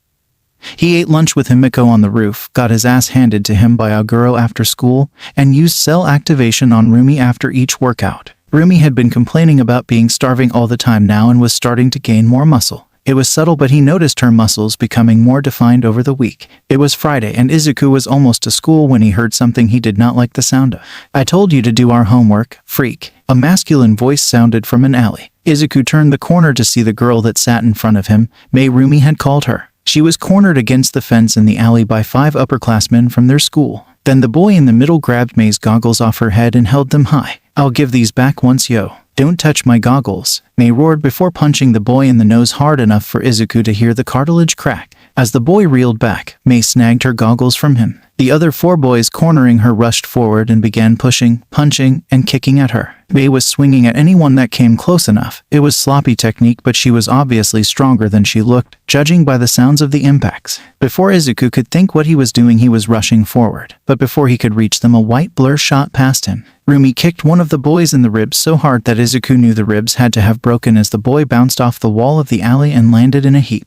Izuku reached the group and began pulling them off Mei, who was still swinging wildly, despite the number of hits she had taken. When some of the boys began focusing on him, danger sense triggered, but he consciously tamped down on Black Whip when it tried activating. He didn't want to get charged with unlawful quirk use. Thanks to danger sense and a decade's worth of bullying, he was able to dodge their wild swings with relative ease. These guys had nothing on Bakugu's ferocity or combat instinct. The close quarters of the alley and the proximity of allies seemed to be hampering Rumi's ability to go all out. She was kicking the bullies into walls with superhuman strength, but they were ganging up on the biggest threat. Every kick she managed to land meant taking 3 punches from the others. Both girls were awe-inspiring, but they were flagging. And he was still only dodging, taking hits on occasion. "Fight back, runt. How are you going to be a hero if you can't even save yourself?" Rumi yelled over the melee. She was right. He had to start fighting back at some point, or he would only become a martyr, not a hero. He dodged another sloppy blow, then he struck out in turn, using every muscle, all the way from his toes to his knuckles. When his fist connected to his jaw, the bully slammed into the chain-link fence and slowly slid down it, unable to rise again. Once all of the bullies were groaning on the ground, he surveyed his surroundings. Rumi, Mei, and himself all sported matching split lips and bruised faces as they were bent at the knees, breathing hard. You had dotted in you. Rumi wheezed out. After a second of silence, the 3 began laughing at the absurdity of it all. He activated cell activation and held out his glowing hands in offering. After explaining to Mei that it would heal her, they all clasped hands, healing their cuts and bruises. Nobody noticed Himiko peeking around the corner of the alley with a knife in hand, biting her bottom lip hard enough to draw the blood now trailing down her chin. Even after healing the bullies a bit, straightening their uniforms up, and getting to school, nobody noticed Himiko's glances in class. Izuku, however, did notice her radiating the same emotion from earlier in the week that he couldn't recognize. Once school let out for the weekend, he waited by the front gates for Rumi, having learned his lesson the first time. When Rumi showed up, she wasn't alone. Mei and Himiko were with her. Himiko found out about our scrap and they both wanted to learn how to better defend themselves, so they're going to start training with us as well as joining our study sessions on Sundays, Rumi announced, leaving no room for argument. He didn't miss her emphasis on using study instead of tutoring. "And don't worry, I'll be training them. It won't cut into your one-on-one time with my old man. Besides, now you'll have 3 babes to gawk at," Rumi said, letting out a belly laugh and gripping the other girl's shoulders. "Sounds good to me. Them learning how to defend themselves, that is," he nervously replied, having realized there would be 2 more beautiful women wearing workout clothes around him. After arriving at Ogre's gym and changing, he saw Rumi training Himiko and Mei. Himiko was wearing black yoga pants that hugged her curves and a dark red tank top that exposed her toned stomach.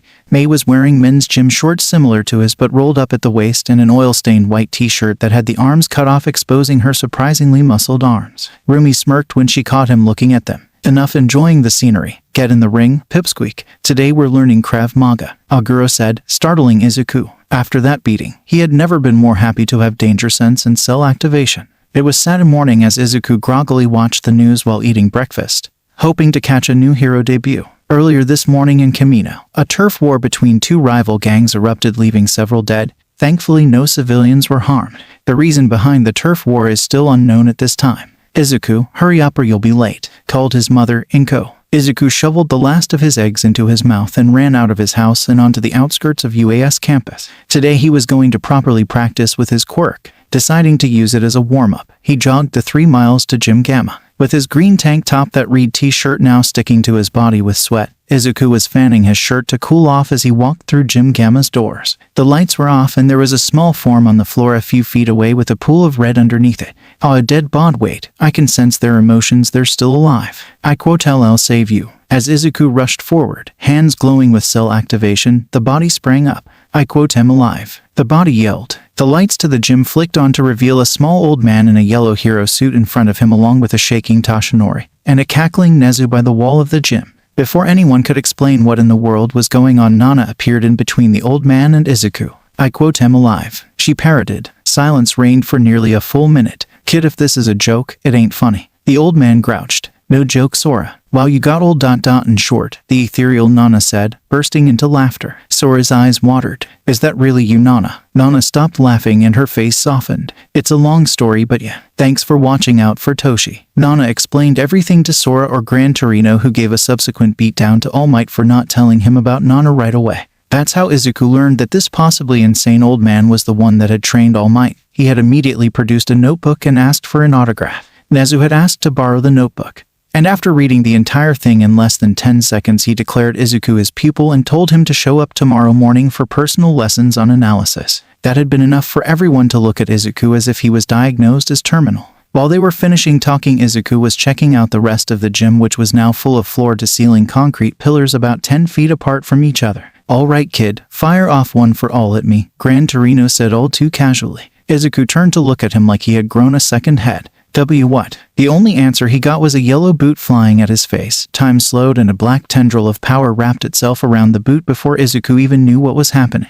Gonna be the hard way, eh? Hit it, Nezu, Gran Torino says as he dons thermal goggles. Ominous cackling could be heard coming from somewhere behind him before the lights flipped off and danger sense nudged in every direction at once. Izuku switched to thermal vision and saw dozens of turrets warming up along the walls. In near panic, he let out a smokescreen that filled the entire gym. A staccato of gunfire erupted from every direction. Time slowed to a crawl as dozens of tendrils began flailing wildly to intercept as many of the bullets as possible. Pain, but not as much as he was expecting. They're rubber bullets. Hoping to lose the turrets in the smoke, he moved position only to hear Nezu redouble his cackling. Apparently the turrets had thermal vision. Anytime he attempted to find cover from the relentless gunfire, Gran Torino was there to kick him back into the open before dashing off again into the maze of pillars. Okay, I need one for all, but I can't use all of it, so maybe just a little. He began channeling OFA into his arm, green arcs of energy running along it, preparing to throw a punch where he thought Torino might be ... He recalled what Mr. Aguro had said about punching with every muscle from toe to knuckle. That was it. He began channeling OFA over his entire body, through every muscle. He could feel his muscles and bones straining with the power of it. He turned it down to a level where he couldn't feel cell activation about to engage from the damage. Green energy danced along his skin as if the power itself wished for action. If I had to guess, I would say this is about 5% of my maximum. About time, Zygote, Gran Torino said, rocketing at him. Since the pillars were too close to each other for float, Izuku began jumping from pillar to pillar as Black Weapon Danger Sense were handling any rubber bullets he wasn't able to dodge. He was finally able to focus on Gran Torino as they ricocheted around the gym after each other. Judging by the old man's emotions, he was having the time of his life. The game of cat and mouse went on for what felt like hours, until after a boot to the face, Izuku, in an act of desperation, activated float as he jumped after Gran Torino. He outpaced Torino and finally caught him in deactivated float, rolling to the ground with his prize. After releasing his hold on him, Gran Torino jumped up, took off his goggles and began stretching.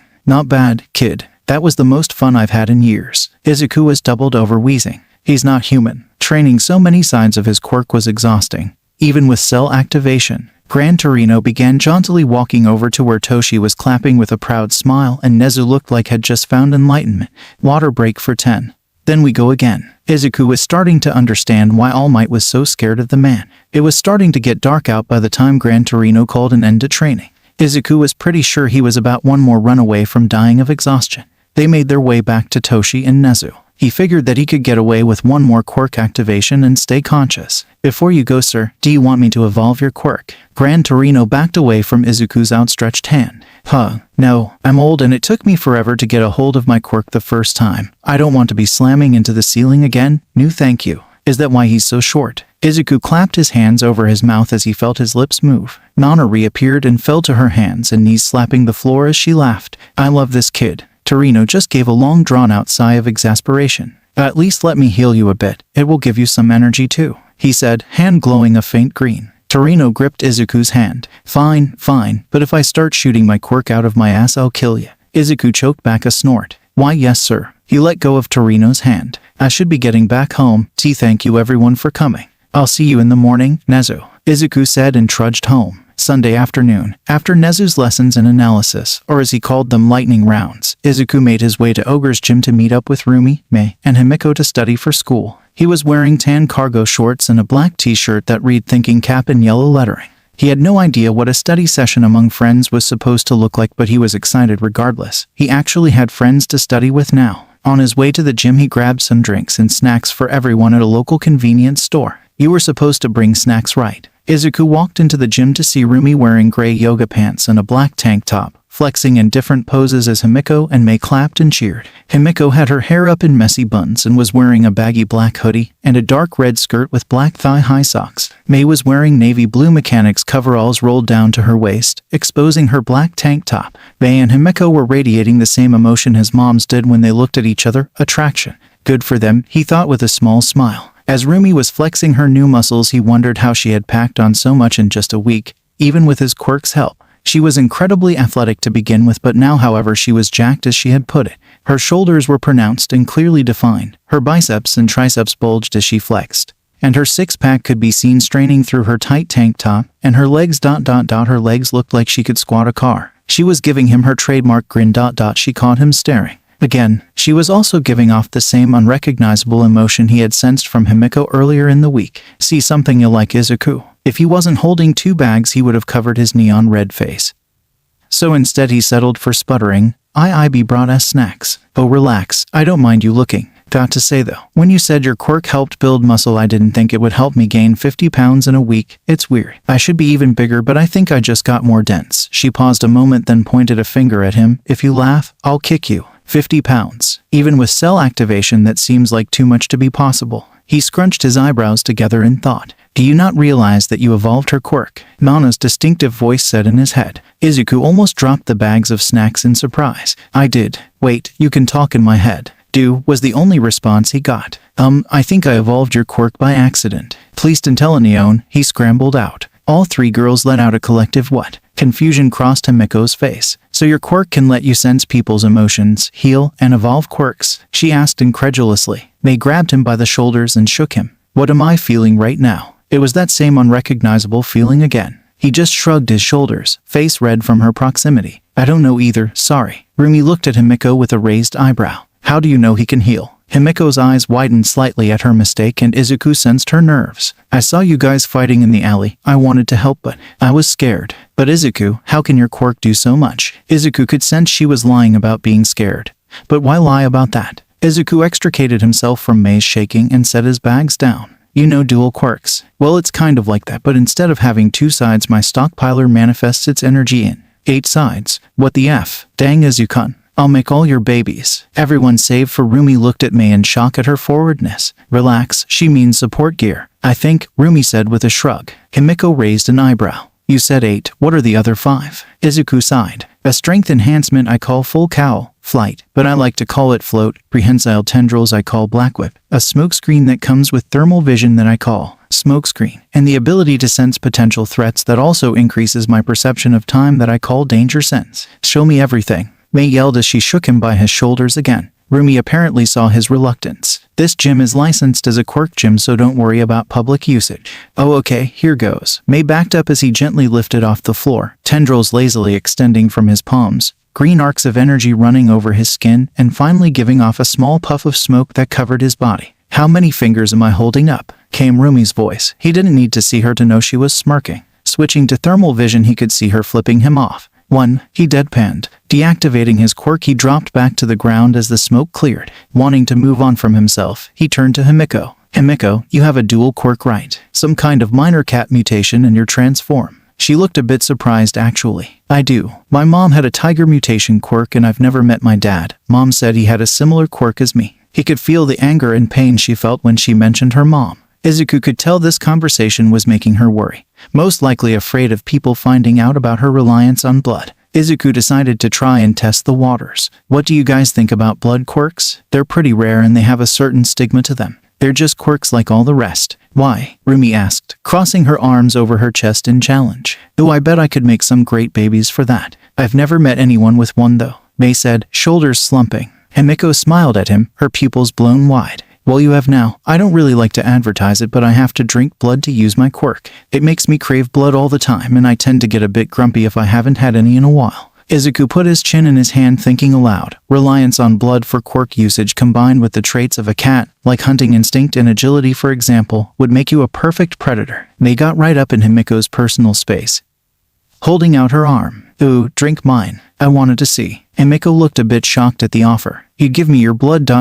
just like that. Rumi threw her arms around Himiko and Izuku's shoulders. We all would. We're your friends, right Izuku? Izuku blushed and smiled brighter than the sun. He had friends. Of course. And I can help recover the lost blood with my quirk, I think. Himiko's eyes were shimmering with unshed tears and she had a watery smile. Rumi looked at her with a teasing smirk. Are you purring? Himiko playfully swatted her arm off her shoulder, a dusting of red decorating her cheeks. Shut up. Izuku smiled at the scene. They were so adorable together. Just ask us anytime you want blood, okay Himiko? She nodded and wiped the tears from her eyes. Gee, thanks. He focused his attention on Mei. What's your quirk, Hatsum? I know it's got to be something with your eyes, but I can't figure out what. Call me Mei. You helped me in the alley after all. My quirk isn't very impressive. It's called Zoom. It lets me see really far away or super up close. It also makes my hand-eye coordination better to match my sight though. It helps with working on small things. Mei shrugged dismissively. That's really cool. You could be a great scout-type hero with that.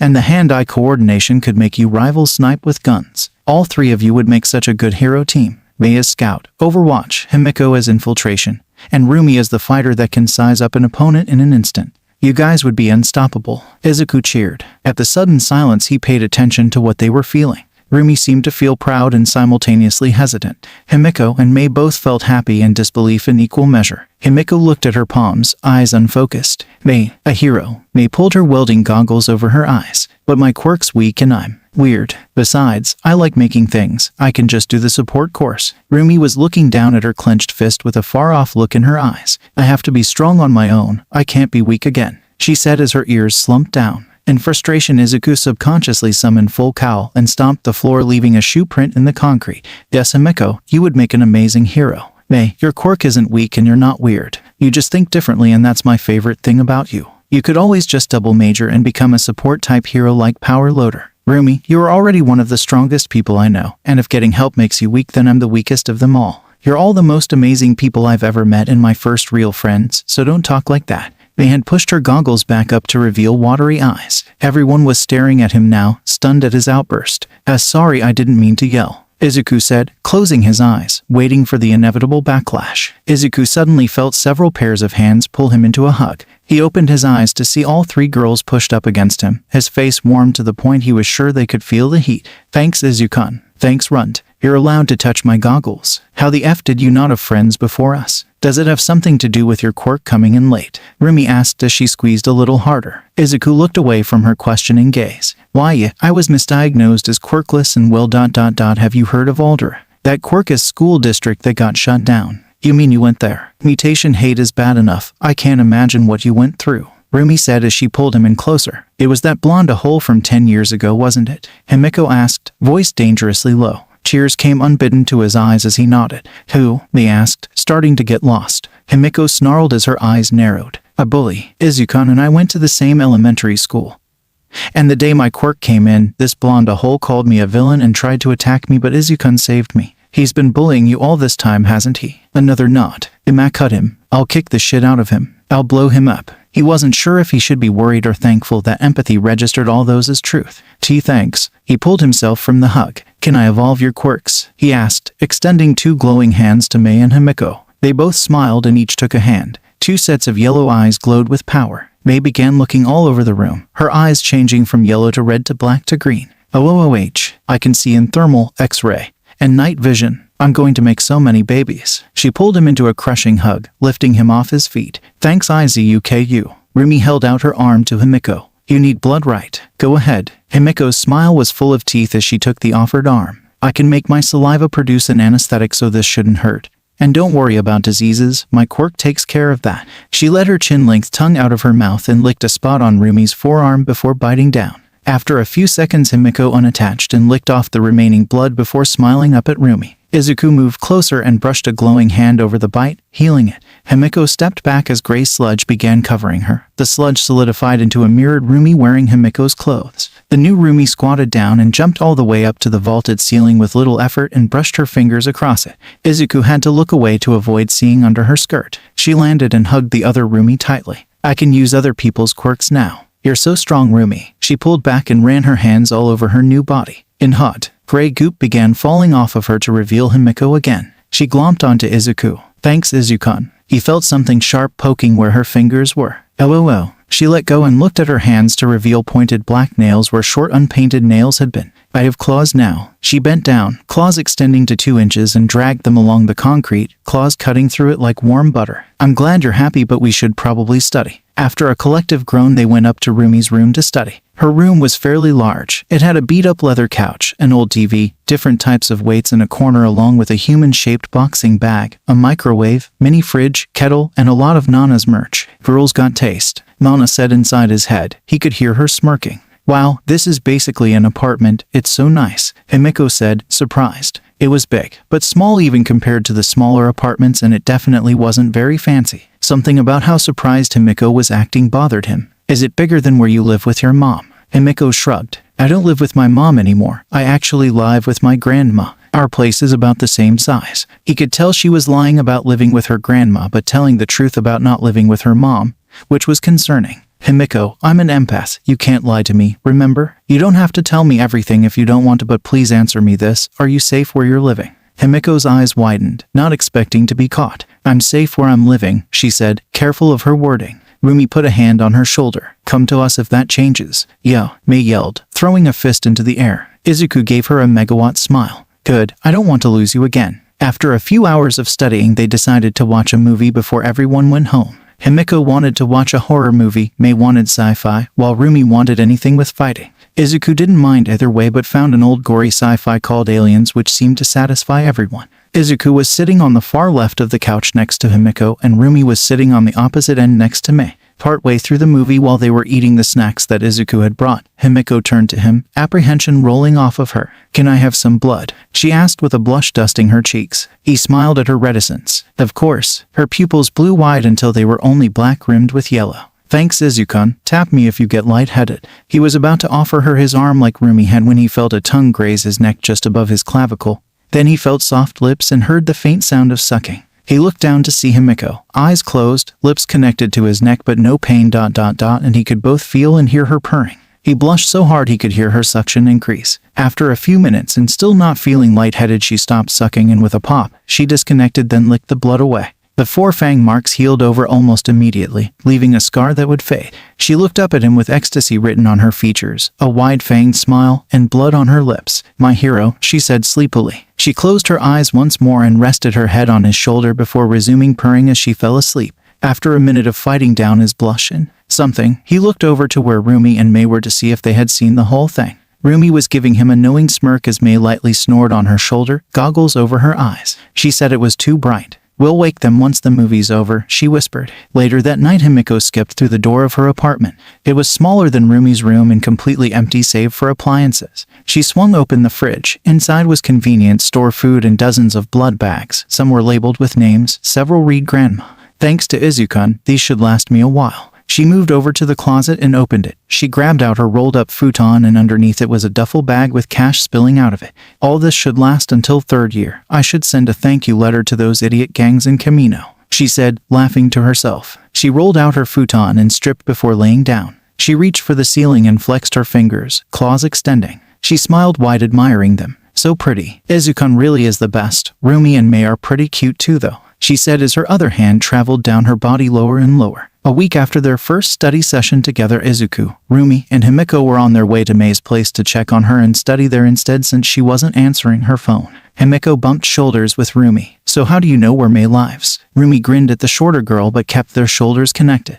I've known Mei for a while now. This isn't the first time I've had to check on her. She's probably just hyper-fixated on something. Izuku felt warm at the sight of the two girls so comfortable around each other. Does she do this often? Rumi shrugged before grabbing him by the arm and pulling him closer, his shoulder connecting now too as they walked. I guess she gets tunnel vision sometimes when it comes to her special interests. Himiko looked up at Rumi and scrunched her eyebrows together. Special interests? Like hobbies? Rumi seemed a bit reluctant but answered with uncharacteristic seriousness. Kind of. It's not my place to say, but May trusts you too, so I'll tell you. May is on the autism spectrum. A special interest is like a hobby, but it's more than that, it's a passion. Like you said before, Izuku, she has a different way of thinking, but that's not all. Social skills for her are a muscle she has to train. For what most do automatically, she has to do manually. I've always been pretty blunt, so she sometimes comes to me when she has questions about something most people would just pussyfoot around with. Izuku was smiling bright as the sun at the rabbit girl. It's no wonder she loves you. He clapped his hands over his mouth when he realized he just outed May's internal feelings. Rumi stopped dead in her tracks and grabbed Izuku by his shoulders, staring down at him slightly. What? How do you know? Are you sure? Releasing his treacherous mouth, he responded, I'm an empath, remember? When she looks at you, I can feel your mutual attraction. Rumi yanked him into a crushing hug. Thank you. Lately she's been asking me about a warm feeling that she's never had before, but I didn't want to just tell her that she's attracted to me. Himiko shimmied her way into the hug. Why not? Rumi extended her arm to include Himiko too. Because what if I was wrong? She trusts me and would just believe me. I don't have an empath quirk. What if I told her that I loved her and that she loved me back, but I was wrong? Himiko began purring and nuzzled her head into Rumi. You know, for how tough you are, you're quite the softie. Rumi pulled herself from the hug and pointed accusingly at Himiko. If you tell anyone, I'll scissor lock your head next time we spar. Lucky, Izuku thought as he focused all his willpower on not blushing. Himiko grinned full of teeth. Don't threaten me with a good time. Rumi blushed enough for it to actually be seen through her tan skin and sputtered, Come on, as she began walking again, this time at a faster pace. Himiko giggled and looped her arm around Izuku's as they followed. They caught up to Rumi as she was knocking on the door of a house that didn't stand out from the others surrounding it except for the loud noises coming from behind it. The door swung open to reveal a woman that looked incredibly similar to May, just older and with red dreadlocks instead of pink that were tied into a braid that hung over her shoulder. The woman hugged Rumi immediately, then held her by the shoulders. Rumi dear, come to check on my little gremlin, she said affectionately. Hi, Ms. Hatsum. Yeah, we were supposed to have a study session, but we couldn't reach her, so we decided to bring it to her. Ms. Hatsum looked past Rumi and noticed Himiko and Izuku. Oh, you must be Izuku and Himiko then. My May told me so much about you already. I'm so glad she has such good friends now. She elbowed Rumi in the ribs and waggled her eyebrows. Maybe more than friends. We're going to go find May now, Rumi said as she headed into the house as Ms. Hatsum cackled in a very May-like fashion. The three made their way through the house and into the backyard where a large workshop was. A cacophony of sounds could be heard coming from the structure. Rumi approached the large steel doors with Izuku and Himiko on either side. Danger sense triggered, and before Izuku could react, the metal door blew open in an explosion of smoke. All three were knocked bodily to the ground. There was something soft on top of them. You're all here. Why are you here? Oh, you're comfy. May all but screamed in their collective faces. Rumi groaned and held her hands over her ears. Ouch. Hi, May. We came to study with you. As they all untangled themselves from the heap, Izuku noticed the bags under May's eyes. May, when was the last time you slept? May grinned maniacally and put her hands on her hips. Thursday. Rumi ran a hand down her face. May, it's Sunday. May didn't drop her grin or pose. Oh, Himiko spoke up with a raised eyebrow. What have you been doing? May's eyes glittered. Making babies. Double majoring in support and heroics means I'll get to field test my own babies. I'm making the prototypes for my hero gear. Izuku's eyes glittered to match. Show me, show me. May looked at him with that same unrecognizable emotion as she snatched his hand and dragged him into the workshop. On the workbench was what looked like the beginnings of a suit of armor with a metal backpack attached to it, a wetsuit that seemed to have musculature, and some kind of long rifle. They aren't anywhere near done, but this is going to end up being power armor, a fibro-muscle layer, and a sniper rifle, May said while flailing her arms wildly. Izuku was amazed. She had made so much progress in only a few days. Wow, May, you're amazing. They look kind of familiar though, he said, rubbing his chin. I based them off some Warhammer 40k models that me and my dad used to build together before he died,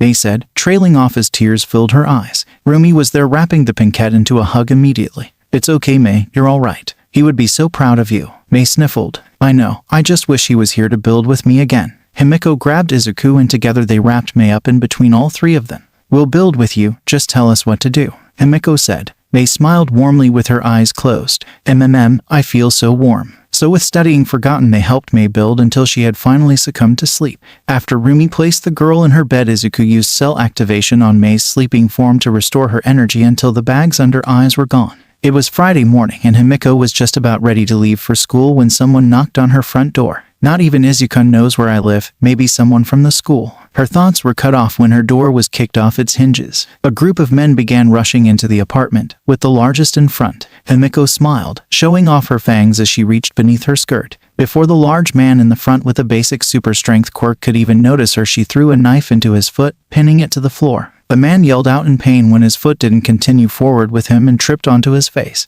Himiko began throwing knives at the other 5 intruders as they filed in through the open door, hitting them in their knees or feet. Himiko threw her last knife at the first man's other foot as he was beginning to stand again, then disappeared from sight. After several shouts of alarm, she reappeared behind the last to file into her apartment. She slashed at the back of his knees with her fully drawn claws. With the tendons now severed, the man fell to the ground like a sack of screaming potatoes. You came to play, so let's play, she giggled at the 4 men who were still able to stand. Himiko didn't show up to school and nobody could get a hold of her. Realizing nobody actually knew where she lived, they decided to wait at the gym to see if she showed up for training. Izuku, Rumi, and May all sat around in tense silence, hoping that Himiko would show up when the front door chimed. They all snapped their heads up to see Himiko in the doorway wearing her school uniform. Her uniform was shredded and barely holding together. It was soaked in blood as she leaned heavily against the door frame. I didn't know where else to go. Himiko struggled out between gasps of pain. As Himiko began sliding down the door frame, Izuku subconsciously activated Float and Full Cowl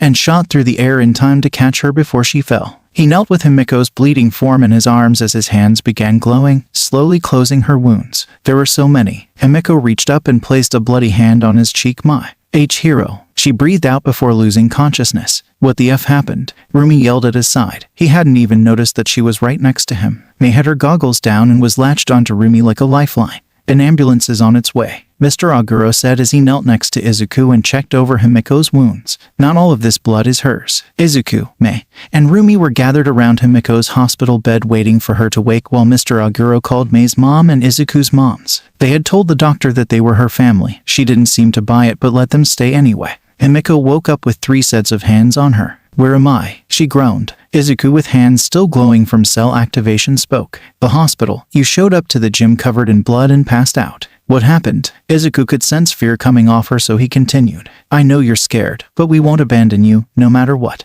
We care about you. Yeah, May cheered as she lowered her head onto Himiko's thigh. We aren't going anywhere. Rumi agreed as she rubbed her thumb over Himiko's knuckles. Himiko's eyes watered and her lips quivered, but before she could say anything, the door opened and a black-haired man in a trench coat and a police officer with a cat mutation quirk walked inside and locked the door behind them. Toga, Himiko, I am Detective Tsukachi and this is my partner Sansa. I have some questions for you. Where were you this morning at around 7 a.m.? The noir detective questioned. Himiko narrowed her eyes to slits as her claws extended. Sansa's fur stood on end in the presence of a predator. He and the detective began slowly reaching for their pistols. But before anything could happen, ominous music began blaring over the hospital's POS system. The detective looked up in confusion. Why do I hear boss music? The door began to glow green before it slammed open so hard that it nearly ripped off its hinges. Midoriya and Co stormed into the room wearing her lawyer pantsuit, with Nezu riding on her shoulder holding his tablet and cackling maniacally. She was flanked by Midnight and 13, both in full hero costumes. Izuku hadn't seen his mother this mad since he was misdiagnosed as quirkless, interrogating a minor without their guardian or legal representative in attendance and using a truth-detecting quirk without consent. Really, detective, you should know better by now. Inko growled at the man. Nezu's personal lawyer, is Ms. Toga your client, Mrs. Midoriya? Tsukachi asked, ignoring her comment. That and my future daughter-in-law. Inko stated proudly. Izuku could feel his face turn so red that heat was coming off it. The detective looked very confused. Well, congratulations. Inko moved over to Himiko's bedside and placed a hand on her shoulder. We haven't met yet, dear, but I'm Izuku's mother. He was so broken up when you disappeared the first time. I'm not going to let anything happen to you. Whisper in my ear everything that happened and I'll relay it to the detective. Inko leaned close and Himiko began whispering very quietly, but apparently not quietly enough for Rumi to not hear. Izuku could both see and feel Rumi and his mother growing alarmingly angry. bordering on murderous rage. Rumi's forearm bulged with rippling muscle as she gripped the metal bar on the bed so hard that it began to crumple in her fist. After several minutes of whispered conversation, Inko stood back up as she exhaled through her nose harshly, her eyes glowing green. We'll start from the beginning. She has a blood quirk that comes with cravings. Upon discovering this, her mother forced her to suppress it under threat of violence. She doesn't know who her father is. After suppressing her urges for 10 years, Himiko was close to quirk-induced psychosis. Instead of lashing out to fulfill her bodily needs, she ran away from home after graduating middle school and stole from blood banks. She checked for her name in missing persons. Her mother never reported her as missing. She is registered with her school as living with her grandmother, a Ms. Tanaka. Ms. Tanaka is actually an elderly woman who donated blood regularly and whom Himiko posed as when dealing with the school, claiming to be her own grandmother. To finance herself, she infiltrated 2 gangs in Camino using the donated blood of their members to impersonate them using her quirk. She harmed nobody while doing so. This morning, 6 gang members tracked her to her apartment and ambushed her. She defended herself, as is her right. Tsukachi scratched his chin. All true. Gangs sure seem to have an odd sense of community. Donate to local blood drives and sell drugs on the same street an hour later. The gang members used a tracking device that was hidden inside the bag of cash. Although you slashed them up pretty badly, nobody died. I can work with this, but I'll need your help, Nezu. Nezu hopped off Inko and onto Tsukachi. Happily, I can't wait to have a chat with Himiko's mother, he said, spitting out the last word as if it were poison. Himiko seemed incredibly confused. Wait, I'm not being arrested? The detective spoke up then. No, due to the extenuating circumstances and you being a minor, you're not under arrest. Your mother will be the one facing charges. Nezu turned his attention to Himiko. I took the liberty of testing a blood sample they took while you were unconscious. Would you like to know who your father is? You have the option of becoming a ward of UA or living with your father. My dad. I want to know ... but mom always said he was a monster like me and refused to say anything else. Himiko said reluctantly. Nezu smiled mirthfully. I can assure you that he's no monster and neither are you. His name is Sekijiro Kan, otherwise known as the pro-hero Vlad King. Would you like to meet him? After a unanimous what? Himiko could only nod in shock. Fantastic, he'll be by shortly. Nezu chirped as he and the police left the room. Izuku got up and pulled all his moms into a hug. Thanks mother, mama, mom. We'll be in the waiting room with Mr. Aguro. Take your time. Inko said as they left the room. No wonder you know so much about heroes, Mei said as if reaching a conclusion. Izuku's eyes went wide as he realized what he just did. Please don't tell anyone. It's supposed to be secret and mom's a really private person. He rushed out. Rumi waved him off. Don't worry, Izuku, we won't tell. She turned to Himiko then, the blonde shrinking under her gaze. Why didn't you tell us? We could have helped you. Himiko looked down at her lap. That's what I was afraid of. If I got caught, it could have jeopardized your futures as heroes. Rumi, Izuku,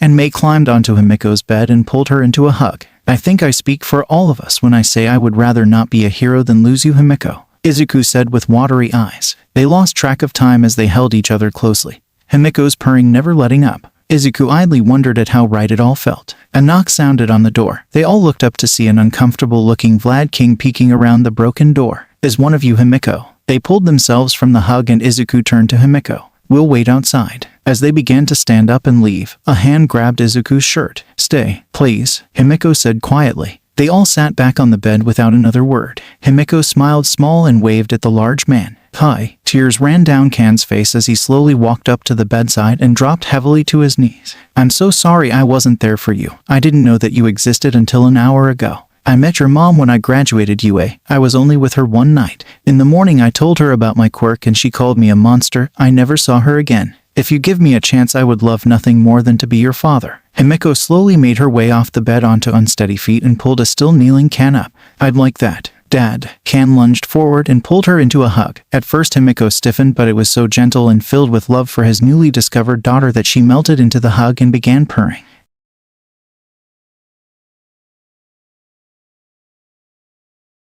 3 years later, it was the day of the entrance exams at long last. After Izuku and Himiko met Rumi and Mei at the train station, all four began the walk to UA. All were wearing their school uniforms and had a backpack containing supplies for the written test and gym clothes for the practical. Izuku was watching the news coverage about a fight between a villain with a muscle augmentation quirk and the water hoses. The heroes had died and left behind a son that was only 4 years old. It was such a waste. A child made orphan and an amazing quirk in the hands of a monster. It wasn't uncommon for heroes to die in the field, but it usually didn't happen on live TV in broad daylight. The worst villains were usually behind closed doors. Izuku was brought out of his solemn mood with an elbow to the ribs. So what's it like still being shorter than me? Rumi asked Izuku, giving him a challenging grin. Izuku looked down at the dark-skinned rabbit girl with a raised eyebrow. I'm 6'6", you're 6'12", your ears don't count. Over the course of the last 3 years, Izuku and Rumi had both shot up in height. Izuku was as tall as Endeavor now, but not as bulky. Their muscles were built for movement and strength, not size. Every muscle was toned and lean, striations visible in every movement, like a wild animal pressed against the bars of its cage. Rumi punched him in the shoulder. They're part of my body, they count. Izuku sighed in defeat. Ugh, fine, you're an Amazonian goddess. Happy. Rumi stood on her toes and pecked him on the cheek. Very. Do you think your growth spurts had something to do with your quirks? They asked from Rumi's side where she was holding her hand as they walked. Izuku cupped his chin. And maybe. Cell activation basically supercharges everything else, so it makes sense, and Rumi's quirk evolution was mostly physical, so it would make sense that it would affect her height too. Hey Mei, did you get all your gear approved for the practical? Emiko asked from where she was clinging onto Izuku's arm as he began muttering to himself. Yeah, apparently since I'm double majoring I can bring almost anything as long as I've made it myself. Mei responded enthusiastically as ever. Okay, good. It's a good thing Izuku's mom's got you training with Snipe. We owe them a gift basket or something, Himiko said with a smile at the thought of how supportive the Mamadorias had been. Izuku snapped out of his theory-crafting mutter spree. That reminds me. He pulled his backpack off and began digging through it. I've got snacks for after the written exam. Don't want to go into the practical hungry after all. Some carrots for Rumi, a pomegranate for Himiko, and a chocolate bar for Mei. It's plain, nothing crunchy, he clarified as he handed out the snacks, knowing Mei's aversion to anything crunchy. Woo, Mei cheered as she eagerly accepted the chocolate. Thanks, babe. You always take such good care of us, Rumi said as she accepted the carrots and bumped his shoulder affectionately. Thanks, Izuku, Himiko said as she accepted the pomegranate and pulled Izuku down into a kiss, nipping at his lower lip with her fangs and licking the blood. Rumi pulled 2 thermoses from her bag. That reminds me, here's some of my and Mei's blood for the practical, since you can't use Izuku's quirk cause it's a stockpiler. Himiko's pupils blew wide as she accepted the thermoses. I have the best partners ever, she purred out. As they walked up the familiar path of UAS entrance, someone shouldered past Izuku, barely moving him. The offender said nothing and kept walking without so much as a glance backwards. Izuku recognized the familiar head of spiky blonde hair. He had expected to see Bakugo again at UA, but not so soon, that's for sure. Himiko's eyes narrowed to slits and were shadowed by her bangs. Was that Bakubeach? She asked in a dangerously low voice. In her anger, she wasn't paying attention to where she was stepping and tripped on a loose brick. Izuku went to catch her but stopped when he noticed her floating horizontally and a girl with a bob of chin-length auburn hair with her hand outstretched, touching Himiko's shoulder. The girl was about 5'0" and had a round face with a small blush. Izuku felt Himiko's emotions spike, too many and too fast to register what they were. Himiko's eyes went wide in recognition. Still facing the ground and unable to see her benefactor, Himiko asked quietly with hope evident in her voice, Acha. The brunette gave a sharp intake of air. Himi. Acha helped Himiko into an upright position before whispering release under her breath and returning the blonde's gravity. The two stared at each other in silence as if the rest of the world had fallen away. Izuku could sense so much relief coming off the two ... and affection. Tears pricked at both girls' eyes and they pulled each other into a desperate hug. It disappeared. I thought I'd never see you again. Was it because I beat up those guys for picking on Sue? The brunette asked with a distinct Kansai accent and a waver in her voice as she brushed her thumb over the scar going through Himiko's left eyebrow that she had gotten when she was ambushed. That's when it clicked for Izuku. Himiko had told him, Rumi and Mei, about the day she ran away. It was the day of her middle school graduation. Some bullies were picking on a girl with a frog quirk and Himiko's friend Achako had stepped in and beat down the bullies, but got pretty bloodied up and bruised for her efforts. Himiko said that was when she knew she had to run away or she would end up hurting her friend. Her cravings for blood had reached a boiling point. She chose to run away rather than harm her first crush. Himiko nuzzled her head deeper into the crook of Achako's neck and gave a muffled reply. And no, Acha, it's a long story, but I promise to tell you everything. You must be Himiko, Ribbit, said a croaking voice from a nearby girl with an obvious frog quirk. She was short, 5 feet tall at most. She had long, green hair that went down to the small of her back and was tied in a large bow. Her face wasn't very expressive, but had large eyes and an angular, upturned mouth. Izuku could feel the girl's unease despite her expressionless face. Achako pulled herself from the hug, blushing slightly more than what seemed to be usual. How rude of me. I'm Uraraka Achako and this is my girlfriend Asui Tsuyu. Achako gestured to the frog girl. Izuku registered a lot of conflicting emotions in Himiko then. They would likely have to talk about this later. Call me Tsu, Ribbit. Achako has told me a lot about you, Himiko. Sue said near impassively, but Izuku could feel her worry. She has? Himiko asked with disbelief before gesturing to Izuku, Rumi, and Mei. These are my partners. The giant one is Midoriya Izuku, the Amazon bunny is Aguro Rumi, and the pink gremlin is Hatsume Mei. Apparently it was Achako's turn to feel the same conflicting emotions. Sue seemed to feel relieved and hopeful. Definitely needed to talk about this later. Izuku and Mei smiled at the two and waved. Rumi threw Sue a grin. Nice to see another person here with a mutation quirk. Mei scooted close to Izuku, pulled him down to her level and whispered into his ear. What just happened? She asked, knowing Izuku would explain the nuances of the interaction well thanks to empathy. We'll all talk about it later, but don't worry about it, okay? He whispered back. Mei nodded and kissed his cheek before pulling away smiling. The bell rang then and everyone went wide-eyed. Himiko quickly exchanged numbers with Achako before they all but ran into the building to take the written exam. The written exam had been objectively difficult but was nothing compared to Nezu's personal tests. Izuku was confident in his girlfriend's abilities too. They had all studied together for 3 years after all. He found his seat for the briefing before the practical and was relieved to see his girlfriends there as well. He took his seat with Mei on his right and Himiko on his left. Rumi was on the other side of Mei. After a minute of bemoaning the fact that they would be split up for the exam, President Mike took the stage. Mei and Izuku began shaking each other excitedly. They often tuned into his radio show late at night while they worked in Mei's workshop together. Everyone say hey. Hey, Izuku and Mei bellowed in response, but were the only ones. Thank you, listeners. Izuku went back to shaking Mei. He called us listeners. He whisper-shouted in excitement. As President Mike began to go over what to expect in the practical, Izuku and Mei were frantically whispering to each other and reading over every detail in the provided packet while Rumi and Himiko listened to them and President Mike. Excuse me. A voice a few rows from behind them yelled. A spotlight lit up a tall, well-muscled boy with neat, blue hair. Yes, little listener, Mike asked, giving the boy the metaphorical stage. You mentioned 3 types of faux villains, but the packet clearly labels 4. If this is a typo, then UA should be ashamed. The bespectacled boy pushed up his glasses and pointed at Izuku. And you two with the messy hair and dreadlocks, you two have been whispering to each other this entire time. If you aren't going to take this seriously, then you should leave immediately. Himiko showed her teeth at the boy. Not in a smile, but in a way a predator might bare its teeth at prey. Rumi stood up, chair clattering to the floor as she pointed at the blue-haired boy. Watch your effing mouth, you ain't a proctor. Besides, don't you know better than to ask questions before the lecture is finished? The boy sputtered while cranking his arm in a very robotic fashion before bowing to present Mike an apology for interrupting. So much spirit, Mike yelled before going on to explain the 0-pointer. Izuku stood amongst a group of other examinees outside of Mock City Beta. He was wearing black gym shorts and a green t-shirt that read hat in black lettering. He noticed Achako attempting some breathing exercises to calm herself down from what he could tell was nearing a panic attack. He reached out with empathy and pushed calm confidence into her. She spun around and looked at him bewildered but smiled anyway. Before he could go talk to her, a hand gripped his shoulder. In a flash of movement, he acted on instinct and grabbed the offending appendage and put it into a wrist lock as he spun on his heel and reared back his fist. He was greeted with the shocked expression of the blue-haired boy from the briefing. He released the boy's wrist.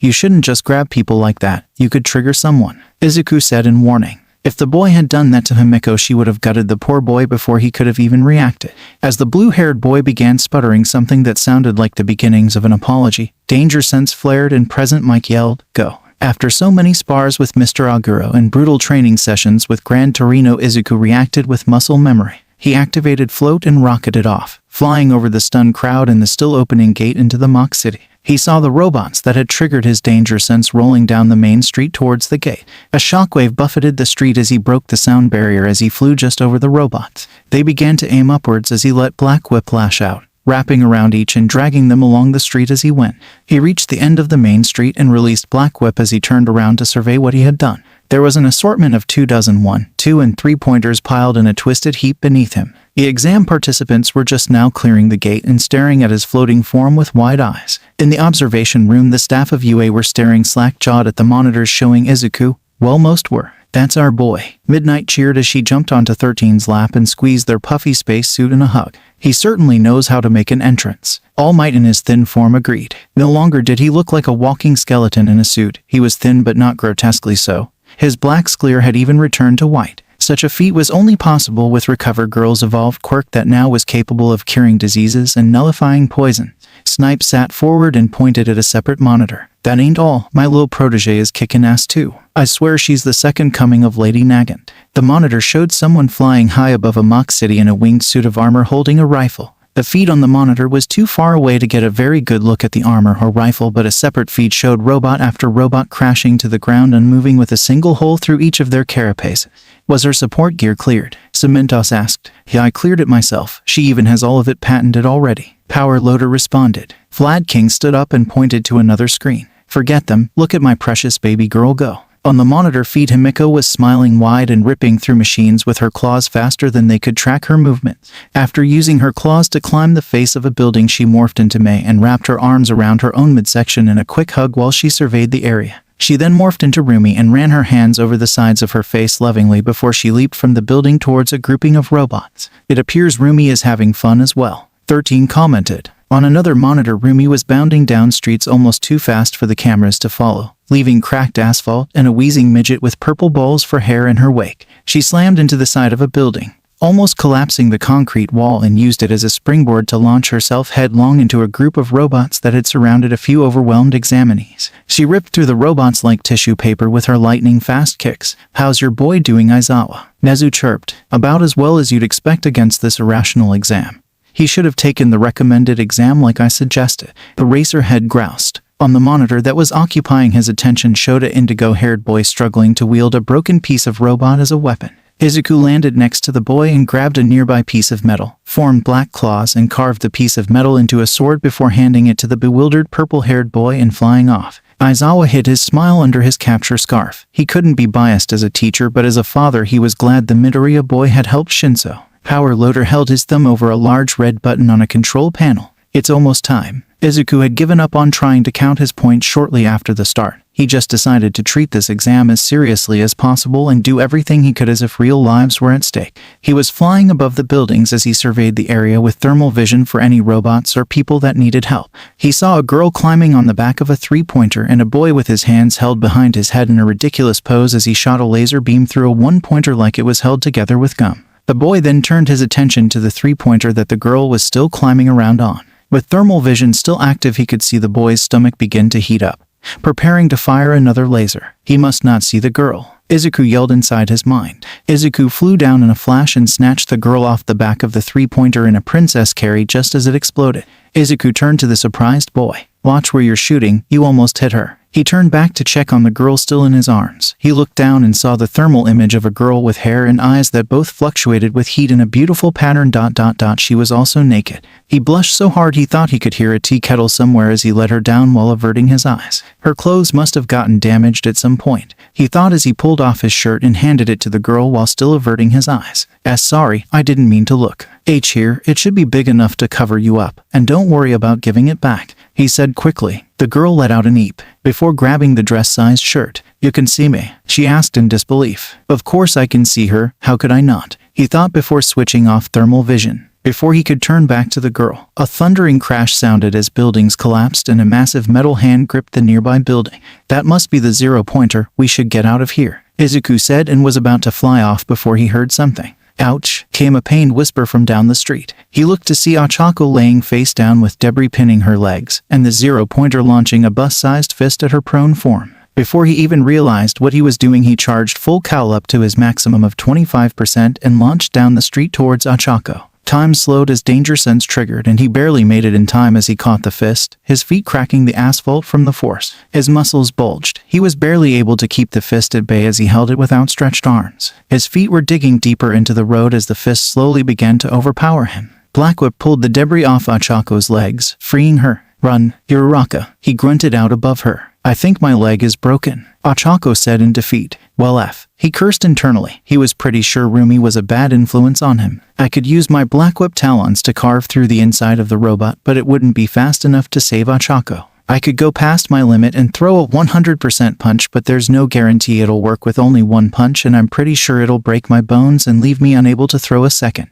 There has to be something. He rapidly thought of his options as time was still slowed. His mind flashed back to the news report that morning. He remembered the way that villain's quirk made muscles grow over the top of his skin, making him much stronger than normal. As he had the thought, Blackwhip responded subconsciously. Hundreds of small tendrils began snaking down his body in a mimicry of the muscles beneath, each strand of Blackwhip mimicking a skeletal muscle structure. After a few slowed seconds, Blackwhip now encased his body in a single, thin layer of black muscles. The foam muscle ended at his ankles, wrists, and base of his skull. He could feel the weight of the monstrous fist lessen and the black whip muscles bulge in sync with his own. He went past his limit of 25% all the way to 100%. He threw the fist back into the side, resulting in the zero-pointer stumbling forward from the loss of support. As it began falling towards him, he launched upwards with float and uppercut the monstrosity with everything he had. Fist connected against metal. His knuckles exploded open as metal crumpled. The robot's head snapped back in a deafening boom as it began falling backwards and exploding internally. With the threat dealt with, he descended back to the ground and let Blackwhip go. When the foam muscles retreated, he saw that his right arm was purple. Then the pain registered. He definitely broke every bone in his arm, but at least they hadn't shattered. Guess 100% is still too much, he thought as he kneeled next to Ochako. As his arm very slowly began healing from cell activation, he reached out with his uninjured hand and laid it on Ochako's purple ankle as it began to glow green. This won't heal your leg entirely, but it'll make it feel better in the meantime, Izuku said, not noticing the girl's wide-open mouth as she stared at his bare chest. You were so cool. It was all bam then kaboom. Ochako cheered while gesticulating with her hands wildly. Izuku went to ruffle his hair in embarrassment but winced when he tried to move his still very broken right arm. You're hurt, Ochako screeched. Make way, a familiar voice said. Recovery Girl made her way through the crowd of gathered onlookers, swatting with her cane at anyone that took too long to move. Honestly, these tests get more dangerous every year, I swear. You hurt, dearies? Recovery Girl asked Izuku and Ochako. Yeah, I had to go over my limit and broke my arm. Uraraka here broke her ankle when debris fell, he answered while his hand still rested, glowing on Ochako's ankle. Don't make it a habit or I'll tell your moms, young man, Shio warned as she gave a quick smooch on Izuku's arm and Ochako's ankle, healing them immediately. Izuku knew that Recovery Girl's quirk sapped the energy of those she used it on, but thanks to cell activation he barely even registered it. Ochako looked like she was about to fall asleep though, so he kept cell activation active on her to restore her energy. Why yes ma'am, Izuku responded, nodding rapidly as his curls bounced. Well, I felt so tired at first but now I feel great. Was that your quirk? You can do so many cool things, Ochako said excitedly as she stood up and got very close, smiling so bright he had to squint. He blushed and ruffled his hair. Thanks Uraraka. Call me Ochako, you saved my life after all, Ochako said, dismissing his formality. He smiled down at the girl. Thanks Ochako, you can call me Izuku. He could feel the girl's excitement turn into affection, maybe even attraction. Before he had time to think about that, some floating gym clothes jogged up to him and handed him the t-shirt he had given away.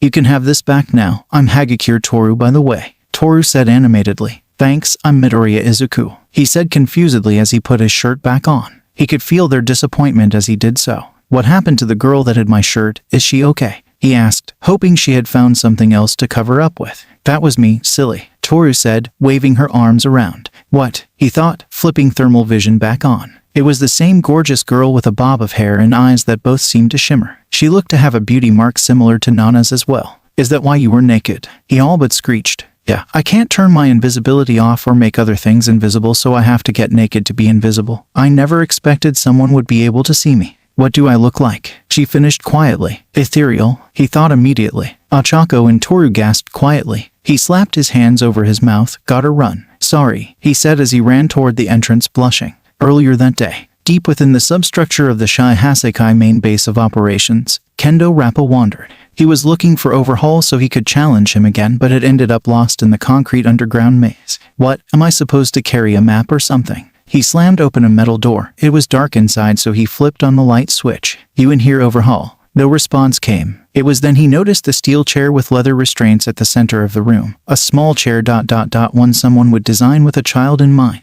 There were specks of dried blood in the chair's nooks and crannies, as if it was too much of a hassle to clean fully. He took another look around the room and saw 4 massive steel barrels that had a sign hastily slapped onto them that read waste. Against his better judgment, he opened one. He immediately gagged and closed the lid. Inside was a soup of what used to be a human. Blood and viscera was not something he was unused to, but he had seen what Overhaul's quirk did to people. He had even felt what it was like firsthand. It felt like unimaginable pain, as if every cell in your body was crying out in agony, followed by the sweet release of death. No, Kendo Rappa hadn't gagged because of the gore inside the barrel, but because he could make out the pieces of what used to be a child. The teeth was what gave it away. He was about to go find some Yakuza to kill, but he heard something coming from the nearby vent high on the wall. He strained his ears. It was tinny, but he could make out the whimpering of a child trying in vain to muffle their cries. He marched back into the deserted hallway and headed in the direction he heard the crying coming from. He didn't have to travel far to find a door being guarded by one of the underlings. He could hear the crying coming through the metal door behind the man. Rappa's ever-present battle-manic smile was gone. In its place was a snarl. He loomed over the short, pudgy guard with all his 8 feet in height. Just as the scared, shirtless guard began demanding what he wanted, he palmed the man's face and effortlessly crumpled the man's skull into the metal door. After kicking the lifeless body out of the way, he opened the door. Inside was a poorly lit child's room with dozens of unopened toys and colorful paint on the walls. At the center was a large, comfy bed with a wisp of a child at the center of it. She had ruby red eyes and snow-white hair that went down to her lower back and a small horn on the right side of her forehead. They were features he recognized from the barrel. She was wearing a threadbare white t-shirt dress and her arms and legs were wrapped in bandages, and they were shaking as the girl looked at him with terror. The dichotomy between the room and its inhabitant was sickening. Here was a child's dream bedroom and its inhabitant was a horrified child being tortured day in and day out. No, that wasn't accurate, was it? He had felt what it was like for Overhaul to use his quirk on him. It felt like dying. This girl had been dying day in and day out for who knows how long. Well, that stops today. He punched an address into his phone and handed it to the terrified girl that was still bracing for violence. Follow that. Run as fast as you can. I'll distract them, he said, the phone still in his outstretched hand. But you're wearing the bird mask, aren't you with them? The little albino girl squeaked out. He ripped off his torn-up mask. Not anymore. He could hear footsteps echoing down the hallway outside. You have to go now. Tell him that the rapper sent you, Rappa said as he set the phone on the bed before he stepped back into the hallway facing the coming footsteps. The little unicorn walked up to the threshold of the room, phone in hand. She paused as she looked down, then almost in disbelief that she was able to, she crossed the doorway. But won't you die? She asked with tears in her eyes. Kendo Rappa looked back over his shoulder at the girl with a sad smile that was only possible after nearly 2 decades of self-destructive habit. That was always the point. Let me do this one good thing before my final bell rings. With that, he faced forward and rushed down the hallway to meet the Yakuza bastards head on. As he rushed down the dark hallways, tears began pricking at his eyes and he whispered to himself, I'm sorry, Itsuka. I'm sorry I couldn't be the father you deserved. Izuku and his girlfriends walked into Ogre's gym. Mr. Aguro wasn't home, so they decided to hang out at Rumi's after the exams. So what happened this morning with those 2 girls that Himiko knew? May asked as she sat on a weight bench to take off her boots. They were from my middle school. I didn't really know Tsu, but Chako was the reason I had to run away, remember? Himiko responded as she sat down on the floor and leaned her head onto Mei's lap. Because you liked her too much and were scared you were going to hurt her. Do you still like her? May asked nonchalantly as she began playing with the stray hairs of Himiko's buns. Himiko knew better than to try and lie, so she told them the truth. I don't know if I ever stopped. Uo, does that mean Acha and Tsu are going to join our polycule? May asked as she excitedly clapped her hands. Each relationship might be unique, but we're a package deal and we don't even know if they're bi or not.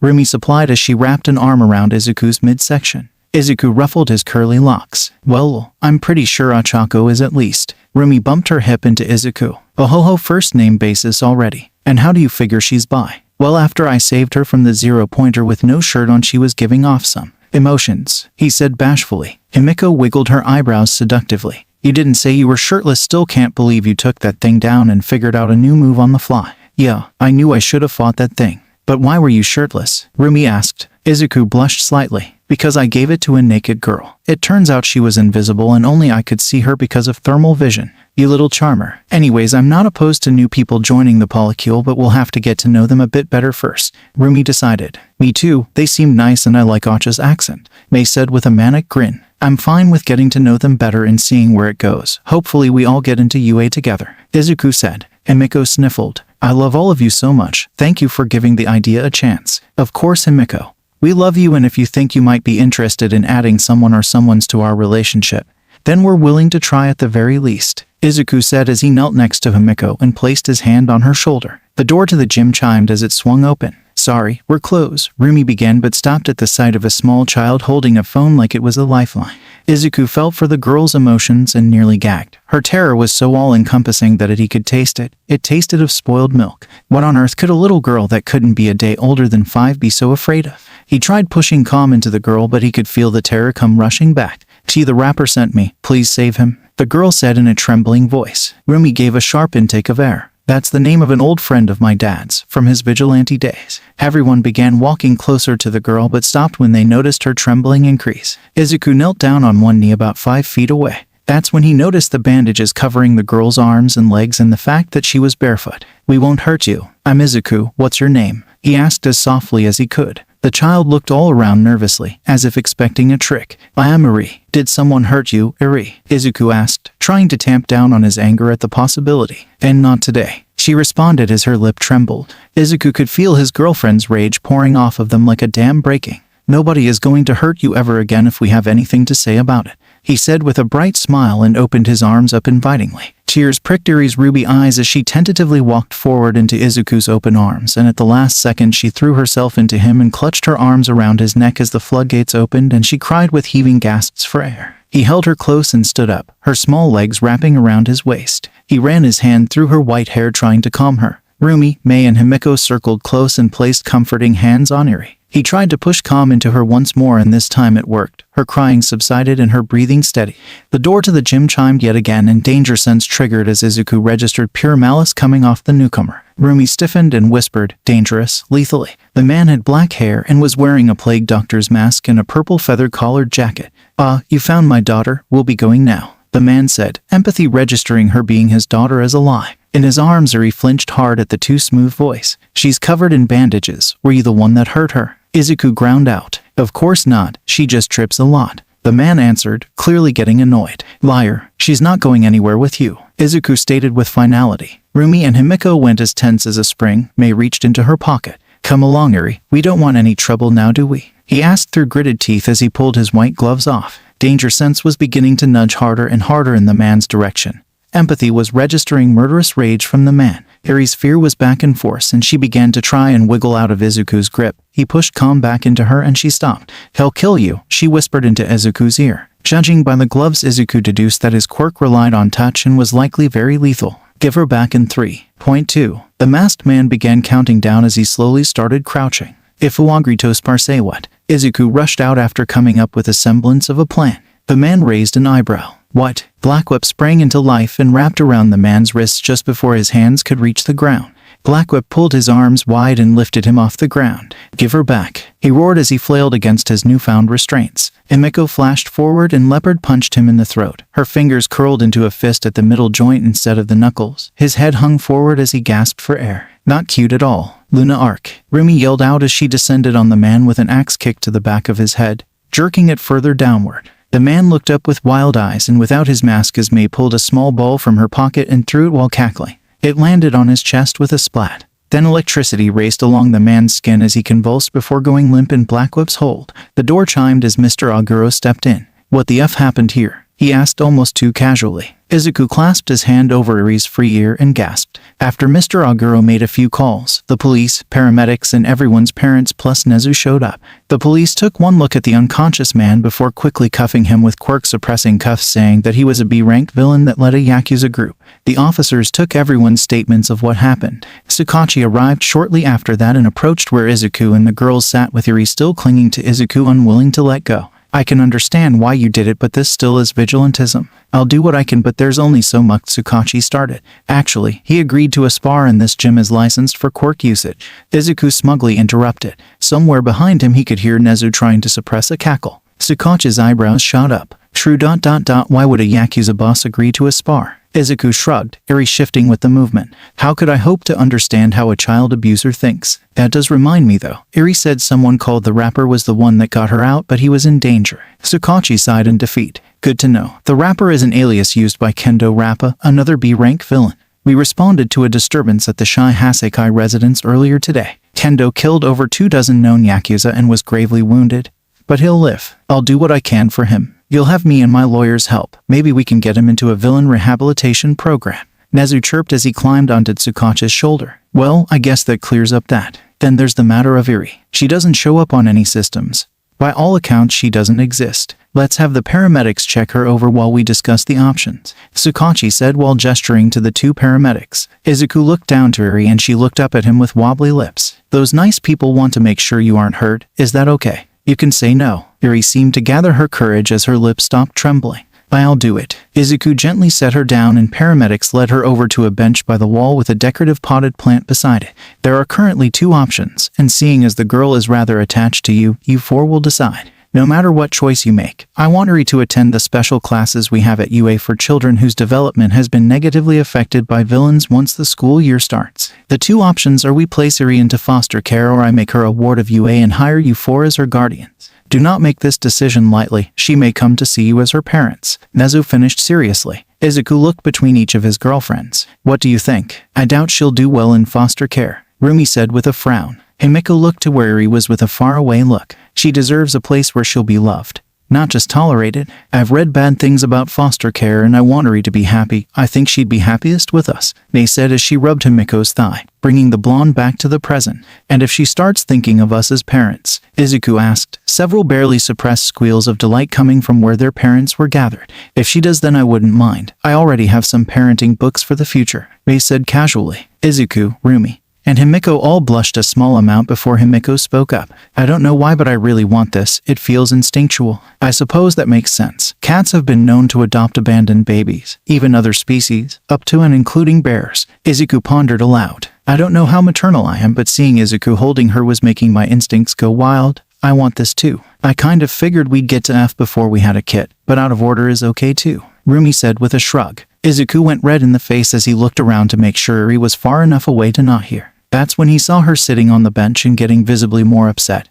Her terror was coming back. Her horn began glowing and she started screaming for the paramedics to get away as danger sense flared. The paramedics backed away with raised hands, trying to calm the girl. Izuku jumped up and approached slowly, his girlfriends close behind. The glow emanating from Eri's horn increased. Stay back. I don't want to hurt you too, Eri cried out. The potted plant beside the bench began to shrink slowly at first, but the speed increased until it was only a sapling. Izuku came to the conclusion that the glow was her quirk and it was out of control. It seemed to rewind organic matter, seeing as the plant was the only thing affected. He reached out with empathy and tried to force calm onto Eri. There was resistance, but it worked. The glow from her now smaller horn abated and she began sobbing. I'm sorry. I'll be good, I promise. Now that the glow had fully disappeared, he scooped up the sobbing girl. SHHH, it's okay, sweetheart. You didn't do anything wrong. Mistakes are okay. They started rubbing soothing circles into Eri's back. Yeah, failure is the mother of success. I blow things up all the time, but I learn from it. Himiko ran her thumb along Eri's horn. You don't have to be good all the time to be loved. Trust me. Rumi ran her fingers through Eri's hair, massaging her scalp. Don't worry, kid. We'll help you get a handle on your quirk. Eri looked up with watery eyes. And my quirk is a curse. It made Papa disappear. It must have happened when her quirk first manifested. He thought, Eri, what happened to your father was an accident.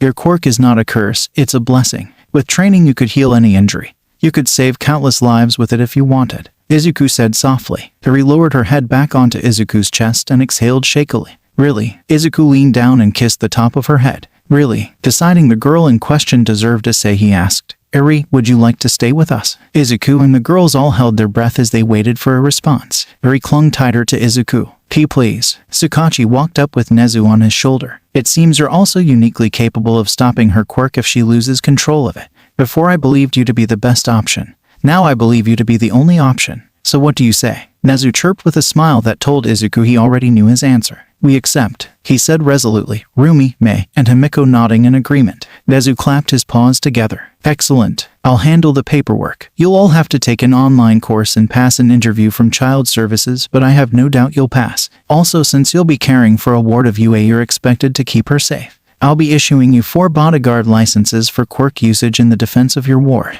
I am showing you for a great deal of trust in this. Do not use them as an excuse to perform heroics. Loopholes won't save you from me if you break my trust. Nezu finished with a warning in his tone. All 4 of them stood up straighter at the tone. Yes, sir, they all said in unison. Nezu pulled out his tablet from somewhere. Now, the paperwork should all be finished by the time classes start in a month.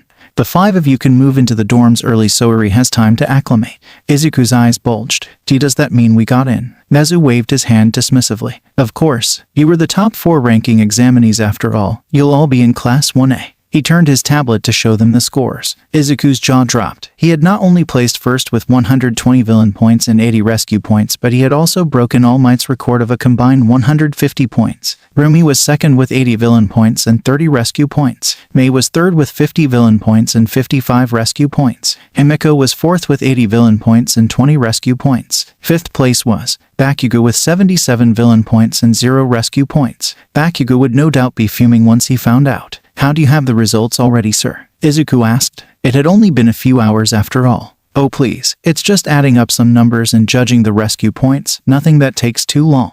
I was originally going to mail everyone a hologram as a kind of joke. Imagine waiting a whole week for word only to receive a letter in this day and age, and when they open it a hologram pops out, Nezu said, cackling all the while. Mail, Rumi began but stopped at the sight of the glare Izuku threw her way. Inko walked up to them, leading a gaggle of parents. Can we meet our grandchild yet? She asked mirthfully as the rest of the parents were cooing at the sight of Eri clinging to Izuku. Well, he supposed he could mark them down as supporting the decision. Apparently being Nezu's personal student and employee had its advantages. While the dorms were being renovated to better suit their needs, Nezu gave him a black metal credit card and told him to get anything Eri might want or need. Not wanting to thrust Eri into a crowded environment, they opted for online shopping. With Eri in his lap and pointing to things on the laptop, they bought anything she might want or need. It seemed as if Himiko and Rumi were almost instinctively good at caring for a child. Really made him wonder how Himiko's mom had effed up so royally. Maybe it was partly instinctual also. Perhaps she saw Himiko as a predator more dangerous than herself and it scared her. At any rate, he and Mei decided reading parenting books was their best bet.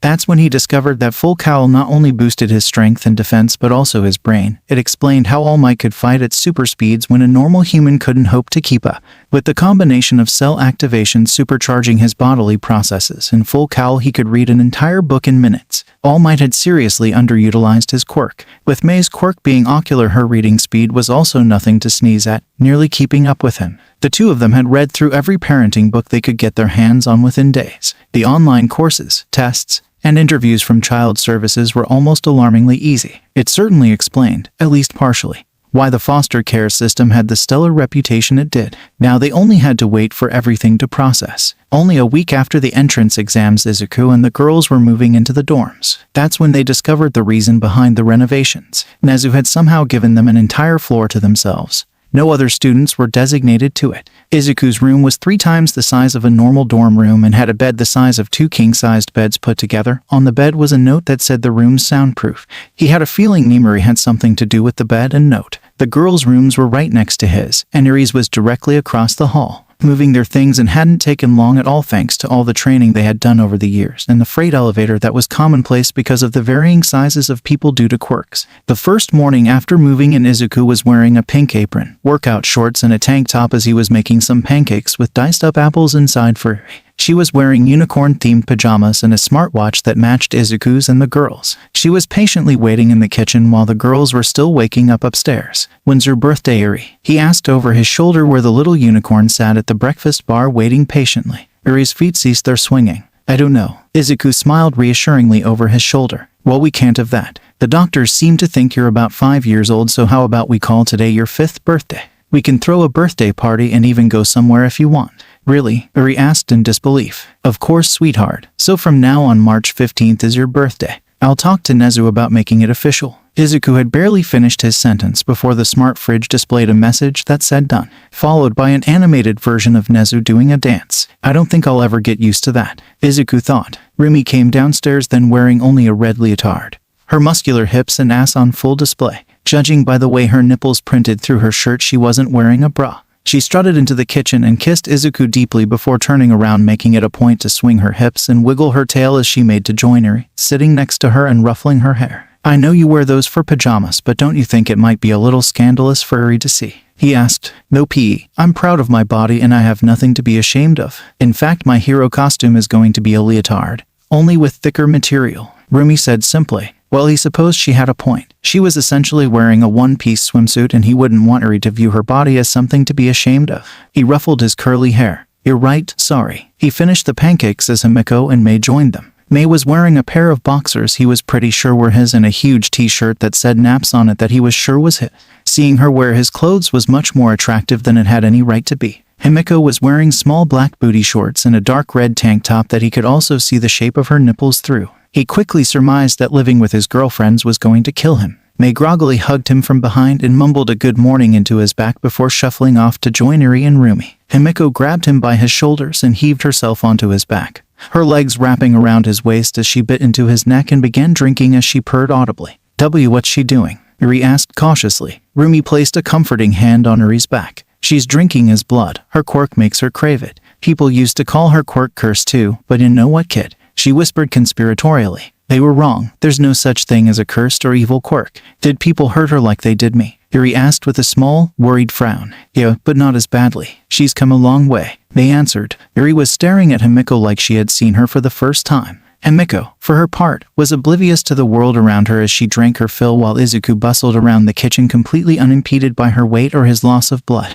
After everyone had eaten, Izuku announced that today was going to be Yuri's official birthday. They decided on a quiet cat cafe and a Ghibli movie night since she had never seen any. Yuri seemed to really enjoy the cat cafe, but she still hadn't smiled much to her guardian's chagrin. Getting the girl to smile was starting to seem a monumental task. Lunch Rush himself made Yuri a cake. Izuku's moms, Mr. Aguro, Mei's mom, Vlad King and a majority of UAS staff were in attendance as they turned down the lights in the cafeteria and brought out the unicorn-themed cake to a very surprised little unicorn. Everyone began singing in ridiculous tones with wide smiles. Happy birthday HDAYTOYU. They were partway through the song when Izuku noticed Yuri was beginning to tear up.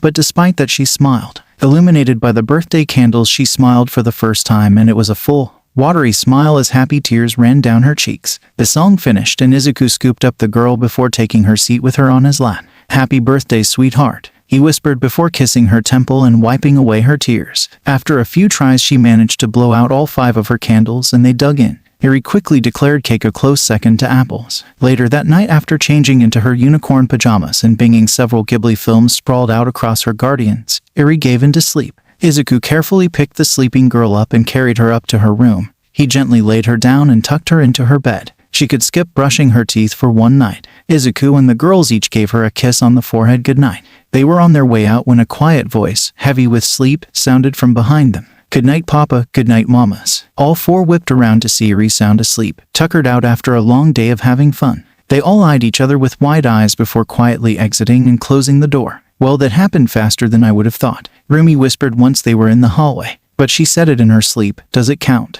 Himiko questioned. They all seemed to be deep in thought before Izuku broke the silence. Let's not bring it up.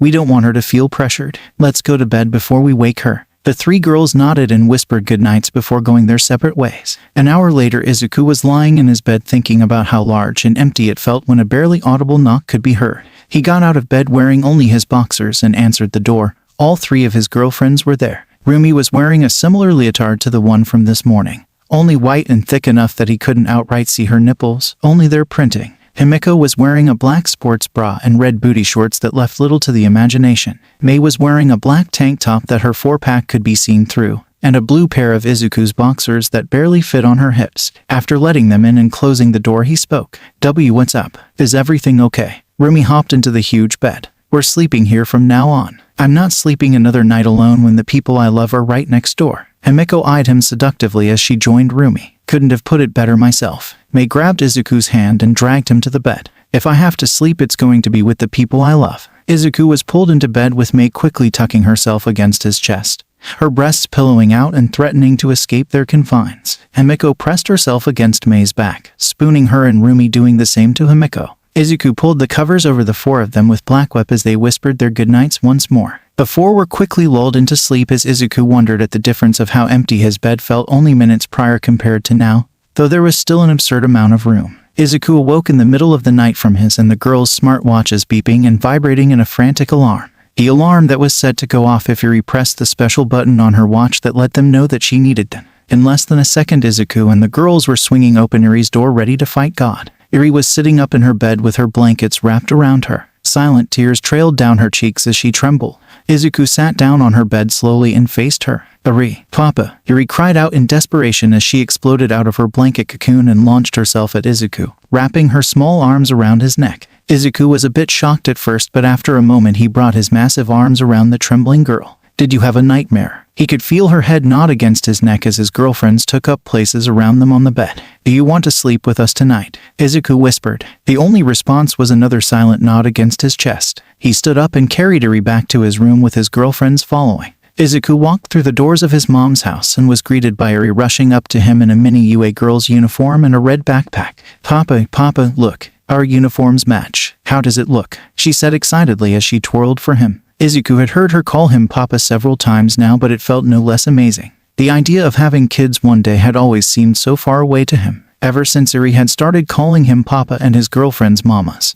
That murky concept had become crystal clear in such a short span of time that it had him reeling, but he wouldn't trade this feeling for anything. He and the girls had been fully informed of what happened to her so they could better care for her. She had gone through so much, and she had come so far already. He was so profoundly proud of Eri, of his ward, of his daughter. "Papa, what's wrong?" Eri asked quietly, snapping him out of his thoughts. He wiped at the wetness on his cheeks. He knelt, bringing himself down to her level. "Nothing's wrong, Eri. These are happy tears. Your uniform looks great." Eri hunched her shoulders in embarrassment at the compliment. "You're so happy that you cried." "Why?" He opened his arms to her, and she wasted no time embracing him with her eyes closed and a smile on her face. He tucked some stray white hairs behind her ear. "Because you make me happy. I love you, sweetheart." Eri buried her head into his shoulder and sniffled. "You do?" she asked with a muffled and watery voice so quiet he almost didn't hear the question. He held her closer and kissed the top of her head. "I do, and I always will, no matter what." Eri's shoulders were shaking now as she turned her head towards him and looked at him with wet, ruby eyes.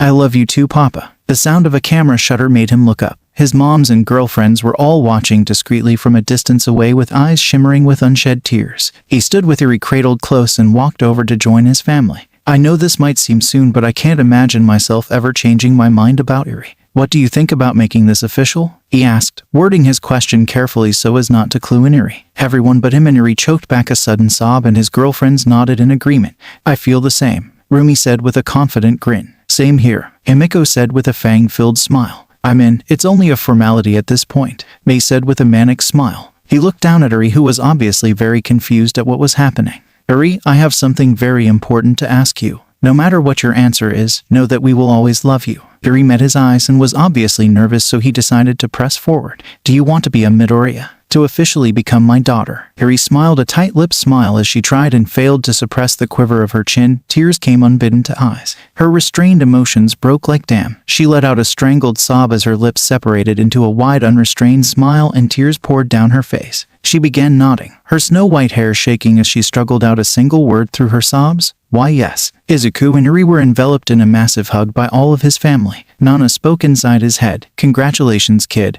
Are you going to tell her about us and evolve her quirk?" "No, not yet at least. She doesn't need the burden of such a secret, and I won't evolve her quirk until she has a better grip on how it works now. We have no clue how it could evolve," Izuku thought. He ended up staying at his mom's place much longer than he had planned.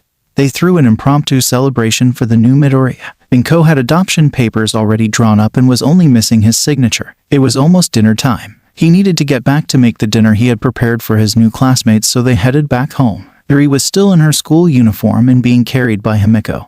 Her head was resting against her shoulder with her arms tucked against her chest. The sound of her soft breathing could be heard as she slept, Himiko's purring having lulled her asleep. Himiko was wearing an oversized tan cardigan and a black skirt with thigh-high black socks. Her cheek squished against Eri's head as she held her close. Rumi was wearing high-waisted blue jeans and a black tight-fitting crop top. She was walking hand in hand with Mei behind Himiko. Mei was wearing blue jean overalls with a baggy yellow sweater under the overall straps. Izuku was in front and carrying the ludicrous amount of school supplies his girlfriends and moms had gotten for Eri. He knew they were excited when they heard Eri calling him Papa, and he knew that it would mean them spoiling her as much as possible, but this seemed excessive. With hands full, he still managed to open the doors to the dorms for his little family. They walked past into the building and soon heard an excited gasp. "She's adorable," a feminine voice whisper shouted, followed by the sound of Rumi harshly shushing the person. He entered and saw Himiko whisking a still sleeping Eri upstairs to put her in her bed for a nap. There were people milling about the common area, Nejire, Ochako, Tsu and Ida included. He saw some floating clothes and flipped on his infrared vision to see Toru smiling at him, her eyes and hair shimmering like a kaleidoscope. She was wearing a pink long-sleeved shirt and a long gray skirt that went down to her ankles. Looking at her now, he realized she must have been around 50. He returned her smile before deactivating the vision. A pink-skinned girl with small yellow horns and black sclere with golden irises was eyeing Rumi, and Mei's joined hands with a grin before her eyes locked onto him and her grin turned mischievous. She was about 5'3" and was wearing a white turtleneck tank top that showed off her toned stomach and cut-off jean shorts that were short enough to see the pockets. "You must be the Midoriya guy that was smooth-talking my girlfriend," the pink-skinned girl said as she threw a possessive arm around Toru. "Not very manly," said a red-haired boy with sharp teeth. "Are all the girls already dating?" exclaimed a black-haired boy with cylindrical elbows and a yellow-haired boy with a black lightning bolt running through his hair in unison. Izuku went red and was about to start floundering apologies before Toru elbowed the girl in the ribs. "I told you not to tease him, Mina," Toru harumphed. Mina began laughing hysterically before she pulled Toru closer and kissed what seemed to be her head. Sorry, but did you see his face? Mina turned her attention back to him and pouted, her cheeks puffing up. Though I am a bit jealous that you can see my girlfriend when I can't. But I don't need to see her to know she's beautiful, she finished with a warm smile. I can see her too, they exclaimed. Same, ribbit, Sue calmly stated. While it wasn't too surprising that Sue could also see Toru since some frogs can see in infrared. Toru fidgeted. I'm not used to being seen by so many people. Mina threw up her hands in exasperation. No fair. What's not fair? Himiko asked as she descended the last steps. That may, Izuku. And Sue can see the ethereal girl, Rumi teased, her nose scrunching cutely as it always seemed to do when she was teasing.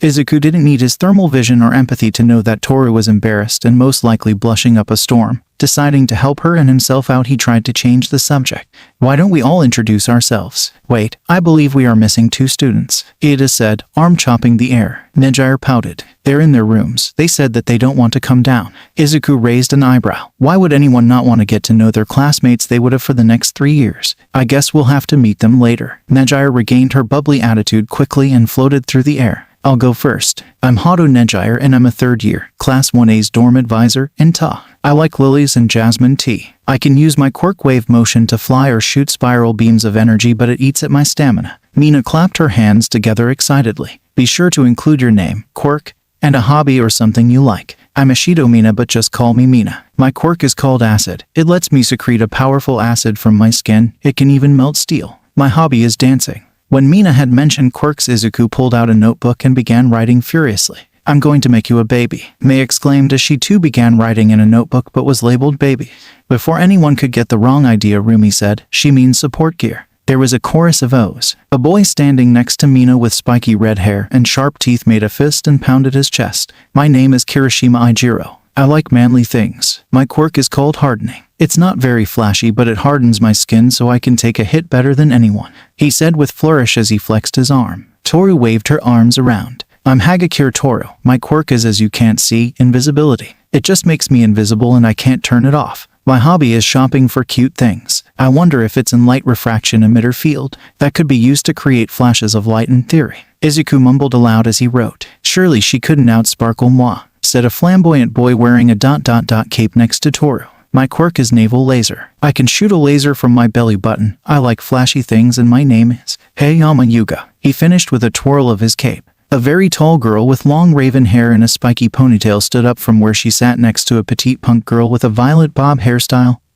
and asymmetrical bangs. The raven-haired girl was so tall that she must have been around 6'4". She wore black yoga pants and an expensive-looking cashmere sweater that went past her hips and hung loosely to her incredibly busty frame. She bowed politely. I am Yaoyorozu Momo, but you can call me Momo since Yaoyorozu is a bit of a mouthful. I'm double majoring in support and heroics. My quirk is called creation. It allows me to make any non-organic material using lipids, but I have to have the atomic structure memorized as well as the blueprints. I like making tea and reading. Mei was positively vibrating with excitement. She rushed forward in a flash. Can you make theoretical material? Momo surprisingly didn't lean back in surprise at the girl's sudden proximity. She just smiled serenely down at the pinkette. I suppose if I knew the atomic makeup of the material, then in theory, yes. Izuku could practically see Mei swoon. We're going to make so many babies, she said before returning back to Rumi as Momo sat back down. The punk girl with long jack-like earlobes was very petite, about 14 and with a very modest bust. She was obviously athletic as was showcased by her toned, flat stomach and wiry muscle on her arms. She was wearing faded black skinny jeans with fishnet stockings peeking above the waistline and through the several holes in her jeans. She had a short, loose white t-shirt that said Deep Dope on it, a black choker, black nails, leather bracelets, and had a red flannel tied around her waist.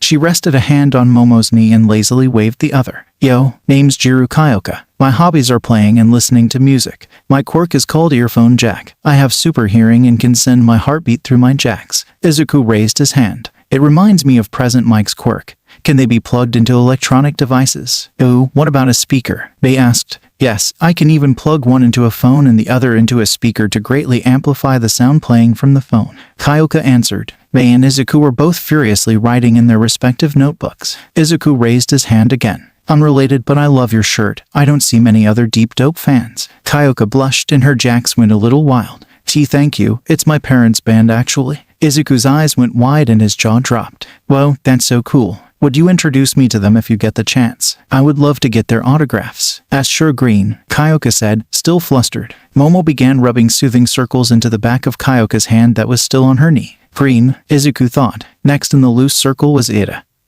He stood up from his seat with a sharp motion and began chopping an arm through the air. My name is Tenya Ida, my hobby is running, and my quirk is called Engine. I have engines in cabs that run on citric acid that allow me to run very fast. Mei was crouched behind him scribbling in her notebook before Izuku could even see her move. Do they overheat? How fast can you run? Does the concentration of citric acid matter? What's the fuel economy? What a boo. Please slow down. I cannot hear your questions if you ask them so fast, let alone answer them. Ida interrupted. Mei seemed a bit crestfallen, so Izuku intervened. She asked if they overheat. How fast can you run? If the concentration of citric acid matters, and what the fuel economy is. Izuku said slowly. Thank you. They do overheat if I push them past third gear. My record speed is about 80 miles per hour. I'm not sure if the concentration of citric acid matters. I usually just drink orange juice as fuel. The fuel economy varies, but it's about 12 ounces of orange juice for an hour of activity. Mei scribbled in her notebook and walked over to where Izuku was standing between Rumi and Himiko. She pressed her head against his chest in a show of affection. Mina raised an eyebrow at the display. Next up was a black-haired boy with a plain face and cylindrical elbows. I'm Zero Hanta and my quirk is tape. I can shoot tape out of my elbows. My hobby is relaxing with friends. The blonde-haired boy spoke up next. My hobby is video games.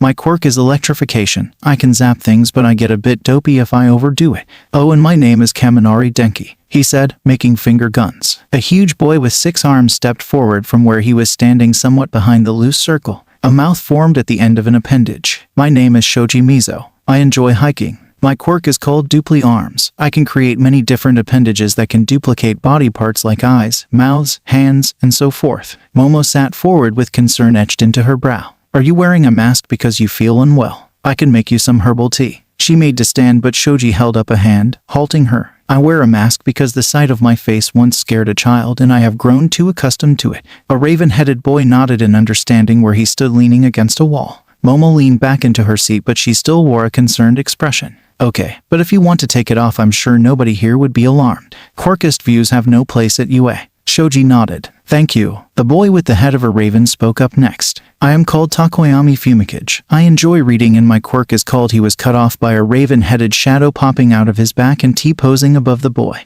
Dark Shadow. Wow, Ascension quirk. They're even more rare than healing quirks. Izuku gushed, ignoring the fact that he had both. Fumikage feathers ruffled at the attention as Dark Shadow began shaking the boy's shoulders. I knew people at UA would understand our greatness. Fumikage regained as much of his composure as he could and closed his eyes. Revelry in the dark. It was silent for a second until Achako blushed from where she sat on the love seat couch with Tsu cuddled up to her. She was wearing a peach-colored shirt and black shorts. He hadn't noticed before, but she had a bit of baby fat still clinging to her. She wasn't necessarily overweight, just a bit pudgy perhaps. It did nothing to detract from her attractive curves, however. If anything, it added to it. He could tell there was underlying muscle under the fat, as if she trained but ate poorly. Oh, I'm Uraraka Achako and I like astronomy. My quirk is zero gravity. I can remove gravity from anything I touch without affecting its mass. Whoa, you could just eat someone into the sun. Kaminari exclaimed. I wouldn't do that, she said quickly. Since you can affect one of the laws of the universe, I'm assuming there are some drawbacks. Izuku asked, ready to write. My weight limit is about 2 tons and I get queasy if I overdo it, but I've gotten a lot better over the last 3 years. Achako answered with a light blush. Sue raised a large hand that didn't fit her small frame.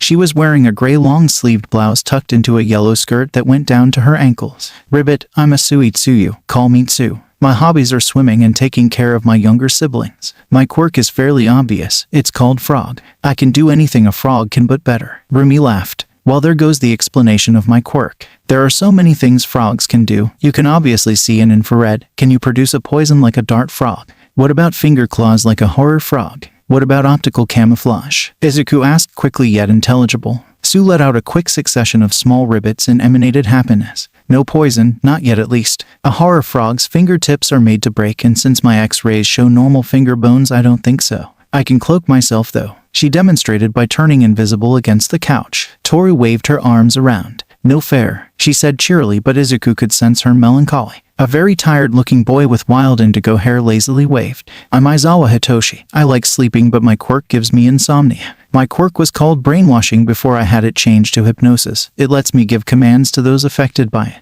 It relies too much on surprise for me to share more details. Sorry. Izuku stopped his scribbling. Wow, that's amazing. You could take on villains as strong as All Might without even having to fight them directly. Hitoshi looked down to his feet. Thanks. I never did get the chance to thank you for the entrance exam. I wouldn't have passed without your help, so thank you. Izuku had almost forgotten about giving him a makeshift sword to use. He ruffled his hair bashfully and smiled. Think nothing of it. Rumi made a fist and poked her chest with her thumb proudly as she grinned audaciously. I'm Aguro Rumi, I like training, and I'm sure you can figure out my quirk. They slapped her notebook closed and adjusted her goggles. I'm Hatsume, future CEO of Hatsume Industries. I'm also a double major. My quirk is called Zoom, but it also lets me see in infrared or thermal, through walls, and in night vision. Himiko sidled closer to Izuku and crossed her arms as she narrowed her eyes. I'm Kan Himiko, call me Himiko. I like pomegranates. My quirk used to be called Transform, but I had it changed like Sleepy. It's called Copycat now. It's a dual quirk. One part gives me a mild cat mutation and the other lets me take on the forms of others and use their quirks if I drink their blood. Before anyone asks, my quirk kills any blood-borne diseases. There was a wide range of reactions. Some seemed put off while others were impressed. Nejire was hopeful for some reason when she mentioned the cat mutation. Ada pushed up his glasses. I'll be honest, I'm not sure how to feel about you needing to drink blood. Sue raised a finger to her chin and tilted her head slightly. Isn't it the same as you needing to drink orange juice? Ada stiffened and bowed to 90 degrees at Himiko. I hadn't thought of it like that. I apologize if I made you feel uncomfortable or unwelcome. Himiko's posture relaxed and she smiled freely. Thanks. It was finally Izuku's turn. I'm Midoriya Izuku and my main hobby is learning about quirks. Before I say anything about my quirk, I have to ask. Has everyone signed the non-disclosure agreement and passed the background checks? Everyone seemed very curious as to what that had to do with everything but nodded anyway. Momo raised a hand. My family's lawyers said that the non-disclosure agreement was ironclad and that the background check was incredibly thorough. Do you know why? Izuku smiled nervously. Well, my mother is Nezu's lawyer and she wrote them up. It's partly to protect the identities of the staff that wish for their real names to remain private. It's also because of the nature of my quirk. My quirk is like a dual quirk, but it has 8 sides instead of 2. After a chorus of gasps and exclamations, Izuku continued. I have a strength enhancer, prehensile energy tendrils. I can emit black smoke and its adaptation lets me see in infrared. I can fly. I can sense incoming danger. I can heal myself and others and also boost their stamina. I can sense other people's emotions and even influence them, but not subtly, and I can forcibly evolve quirks. Chaos erupted. Everyone was saying something at the same time, resulting in an unintelligible garble that echoed through the large room. Izuku's smartwatch began vibrating. Even though he couldn't hear anything over the clamor, he knew it was playing the tune that signified that Eri needed him. He and his girlfriend spun around to race upstairs, but stopped when they saw Eri on the steps clutching a stuffed unicorn with a fear-stricken face. She must have been on the way down from her nap when she heard yelling. His eyes glowed as he reached out with empathy. With a mental wave of his hand, he forced everyone behind him to calm. The clamor quieted until you could hear a pin drop. Eri jumped from the middle of the flight of stairs into Izuku's open arms. Papa, mamas, she cried out. The shouting began again but quieted immediately when Izuku turned and glared at them with glowing eyes as he floated off the ground with Eri hiding her face against his chest. Now that everyone had quieted again, he lowered himself down and rubbed calming circles into Eri's back. It's okay, Eri. They were just a little excited is all. Eri lifted her head barely to peek at the newcomers but let out an eep and buried her face again. There's a bad man here, she whispered quietly enough only for him to hear. Izuku's eyes widened slightly. She must mean Fumigage since Overhaul wore that stupid mask. He's not a bad guy, I promise. That's just how he looks. Eri peeked again to get a better look before looking up at him. Who are they? Izuku leaned down and kissed her forehead with a smile. They're my classmates. They're going to be living here too. Izuku moved a little closer to the group. Everyone, this is our adoptive daughter Eri. Don't overwhelm her, he warned as Himiko, Rumi, and Mei closed in. I knew you guys were in a polycule, Mina said with excitement. Denki and Hanta visibly deflated. Momo blushed and squeezed Kyoka's knee. I have read about polyamory, but this is my first time meeting a polycule. Izuku handed Eri off to Rumi, who took her without a word. I'm sure everyone has questions about our relationship. My quirk, and Eri, but it's past dinner time and I have everything prepared to make enough for everyone if someone is willing to help me in the kitchen. Momo kissed Kyoka's cheek before jumping up. I've been taking cooking classes and I would love to get more experience, she said, leaving Kyoka a blushing mess as she followed Izuku into the kitchen. Nejire floated in behind her. Hey, I need to get better too. Rumi, Himiko, and Mei began introducing Eri to their classmates one at a time, careful not to overwhelm her. Izuku donned his pink apron and handed Momo and Nejire white ones with frills on the edges. Let's get started. Making dinner for 20 people hadn't been as difficult as Izuku had initially thought it would be. Having 2 helpers certainly made it easier. Momo seemed to know what she was doing but was obviously still new to cooking. She seemed overly focused on doing everything by the book. Nejire seemed fairly at home in the kitchen, but there was a fire in her eyes as she took in any new information like a sponge. She was doggedly determined to learn how to cook better when she was already pretty savvy. It was odd to say the least. They were just beginning to plate the spaghetti with homemade meatballs and garlic bread when Izuku turned to Nejire. You seem to know your way around a kitchen already. Why are you so determined to get better? Nejire turned her head, and if it wasn't for the laughably large hair tie that Momo had made for her, her long hair would have dragged through the red sauce. The smile she wore constantly turned loving. There's someone I want to impress. The combination of the way she smiled, her tone, and her emotions reminded him of Himiko, Mei, and Rumi when they were with Eri. I do as well, though she says I don't have to try and impress her. Momo interjected while glancing into the living room at Kyoka with stars in her eyes. How long have you two been dating? Izuku asked. Momo blushed but didn't take her eyes off of Kyoka. Only just over a year. If you want to know how we met, you should ask her. It's too embarrassing for me to tell the story. If it's so embarrassing, why would you want it told at all? Nejire asked with a tilt of her head. It's not too bad, it's just embarrassing for me. I was not very subtle. Besides, she loves to tell the story. Momo replied with a warm smile. Well, alright, I'll at least not ask in front of everyone then, Izuku said. Momo let out a small giggle. I appreciate that.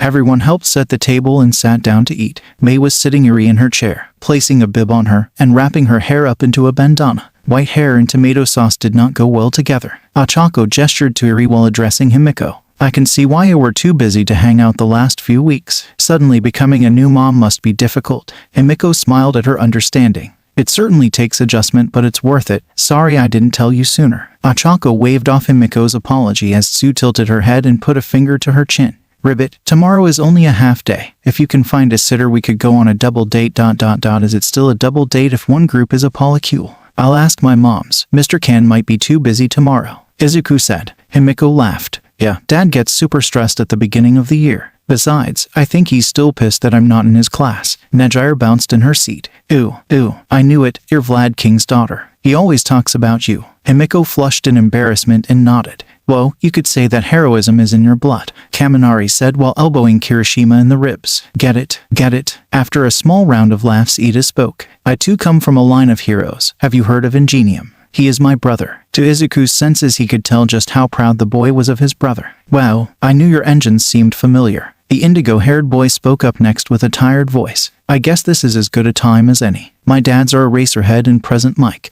I love Present Mike's radio show, Mei exclaimed. In the seat next to Hitoshi, Izuku lit up. Eraserhead is one of my favorites. Since my quirk came in late, I always admired that he fights essentially quirkless. Hitoshi smiled weakly. Yeah, he's been training me for a while now. Izuku smiled brightly. That's so cool. Hey, I might be overstepping, but I know you said you have trouble sleeping. Do you want an energy boost? Yes, the tired boy replied without a second's hesitation. Izuku put a glowing hand on Hitoshi's shoulder. After a few seconds of contact, the bags under his eyes lightened and he visibly perked up. We're best friends now. My dad is going to love you, Hitoshi stated matter-of-factly. How late did your quirk come in, Midoriya? Momo asked curiously. About 3 years ago, Izuku answered carefully. After a chorus of surprise, Ochako donned a dark look. You had bullies, didn't you? I hate bullies. Sue put a large calming hand on Ochako's thigh, the normally bubbly girl immediately calming down. I did, Izuku said, choosing not to elaborate. Mina puffed up her cheeks comically. Ugh, I can't stand bullies. I've had my share of my own too. Same, Ribbit. Sue agreed. Several more admitted to also having had bullies in the past. Izuku was relieved to have so many understanding classmates. Everyone continued to eat in relative silence, but he could tell most of them were holding back questions.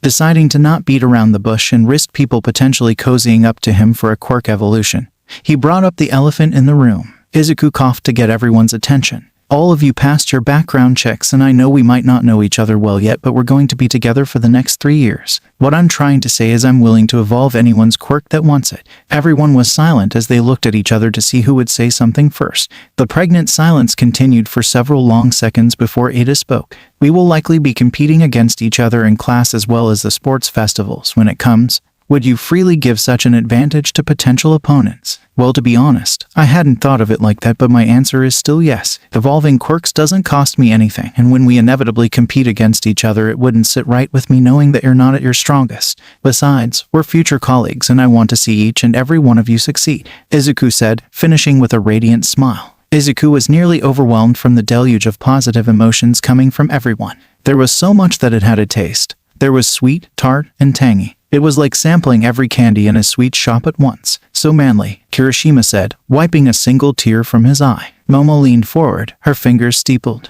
To be honest, I was planning on turning down your offer. I wanted to prove that I belong here on my own merits, but if you put it like that, I would not only be handicapping myself for nothing more than pride, I would also be insulting each of you by not facing you at my strongest. I will accept your gracious offer. She finished with a polite bow of her head. Some stated similar concerns while others simply accepted, but everyone accepted his offer in the long run. He warned everyone that it would not only evolve their quirks but their adaptations as well. He made everyone promise not to test anything until they were in a proper setting. With that out of the way, he stood from his seat and placed a glowing hand on the shoulders of each of his new classmates in a mockery of duck, goose. After they finished eating, Rumi stood. Everyone that ate but didn't cook helps clean. Everyone but Momo, Nejire, and Izuku helped clean up dinner and the kitchen. Izuku excused himself to get Eri ready for bed. Eri was in her unicorn onesie pajamas and standing on a stool in front of the bathroom mirror brushing her teeth. Izuku was right next to her brushing his own and making sure she actually brushed. They were in the smaller family bathroom that sat between the two massive gym locker room-esque bathrooms that were separated by gender on the ground floor of the building.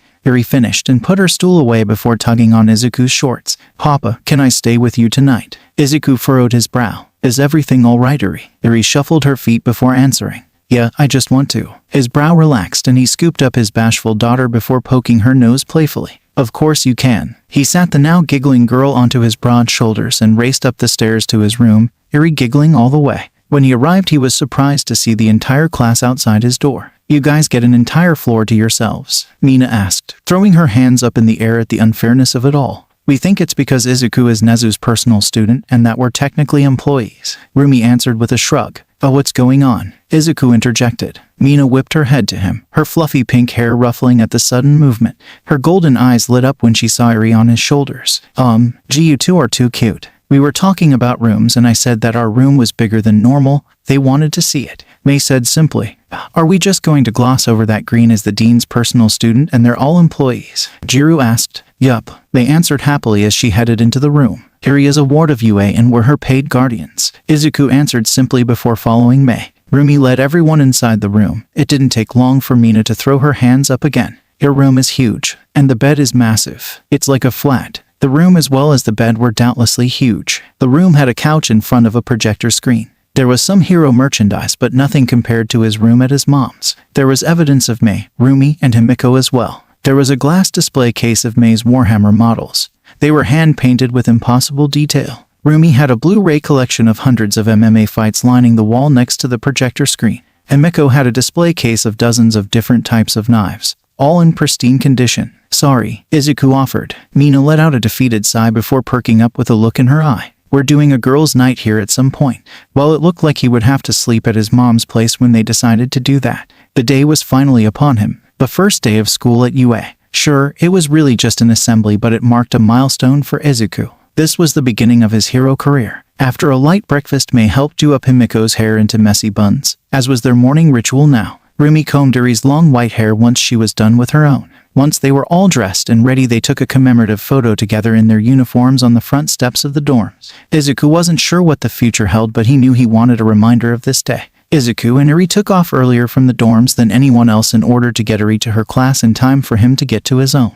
They arrived at a room that looked like any other classroom, only larger and with a glass window. They entered to see the occupants. There was a woman who was undoubtedly the teacher waiting near the door. She had short, white hair with flecks of red spaced throughout. She wore a white turtleneck sweater, blue jeans, and glasses. She smiled at him. Ah, you must be Midoriya. She crouched down to look at Eri, who was hiding behind his legs. And you must be Eri. I'm Mrs. Tatsuma, but you can call me Fayumi, she said kindly. Izuku smiled down at his shy daughter, trying to encourage her. Can you say hi to your new teacher? Eri reluctantly extricated herself from her hiding place. Hiya, Fayumi. He looked up and noticed 3 other children trying to get closer without being noticed. They all seemed around the same age as Eri. Fayumi must have noticed and stood up while waving the children closer. "Kids, this is Eri. She'll be joining us for classes starting today. Why don't you introduce yourselves?" she suggested gently. 2 girls stepped forward immediately, perfectly in sync. They were obviously twins. Both were identical down to their sharp, predatory teeth. The only exception was their hair color. One had red chin-length hair that matched the red in Fayumi's own hair, while the other's was tundra white.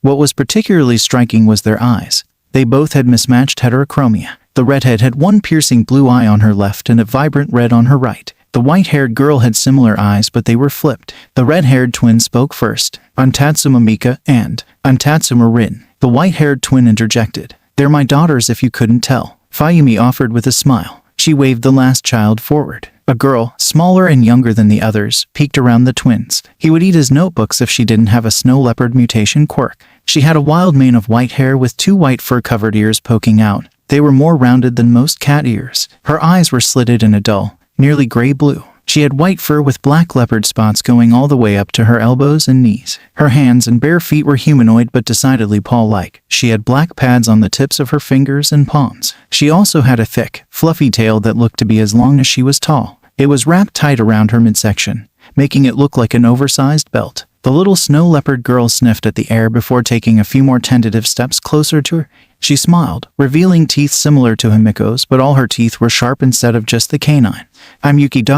You smell nice." Izuku gave Eri a gentle nudge forward. He watched as she was led away by the kids to be shown around the room full of toys. He really hoped this would work out. To his understanding, Eri had never even interacted with children her own age before. Fayumi seemed to catch on to his worry. "Don't worry, she'll do great here. My kids know the ropes. They'll make her feel welcome." He rubbed the back of his head. "Thanks, I'm just nervous, I guess." She smiled in understanding. "That's to be expected, but you should get going. Don't want to be late after all." Deciding she was right, he called Eri over and gave her a hug and kiss to the forehead goodbye with a promise that he was only a button press away. A few hallways later, he was standing outside of a massive, floor-to-ceiling door labeled 1 in huge lettering. He could already hear an argument through the doors. "Put your feet down this instant. You are being disrespectful to this august institution." A voice he recognized as Ida's said indignantly. "TCH, leave me alone, glasses." Izuku froze for a half step. He had hoped to never hear that voice again, despite how likely it was that he would have passed the practical. After gathering himself, he strode into the classroom.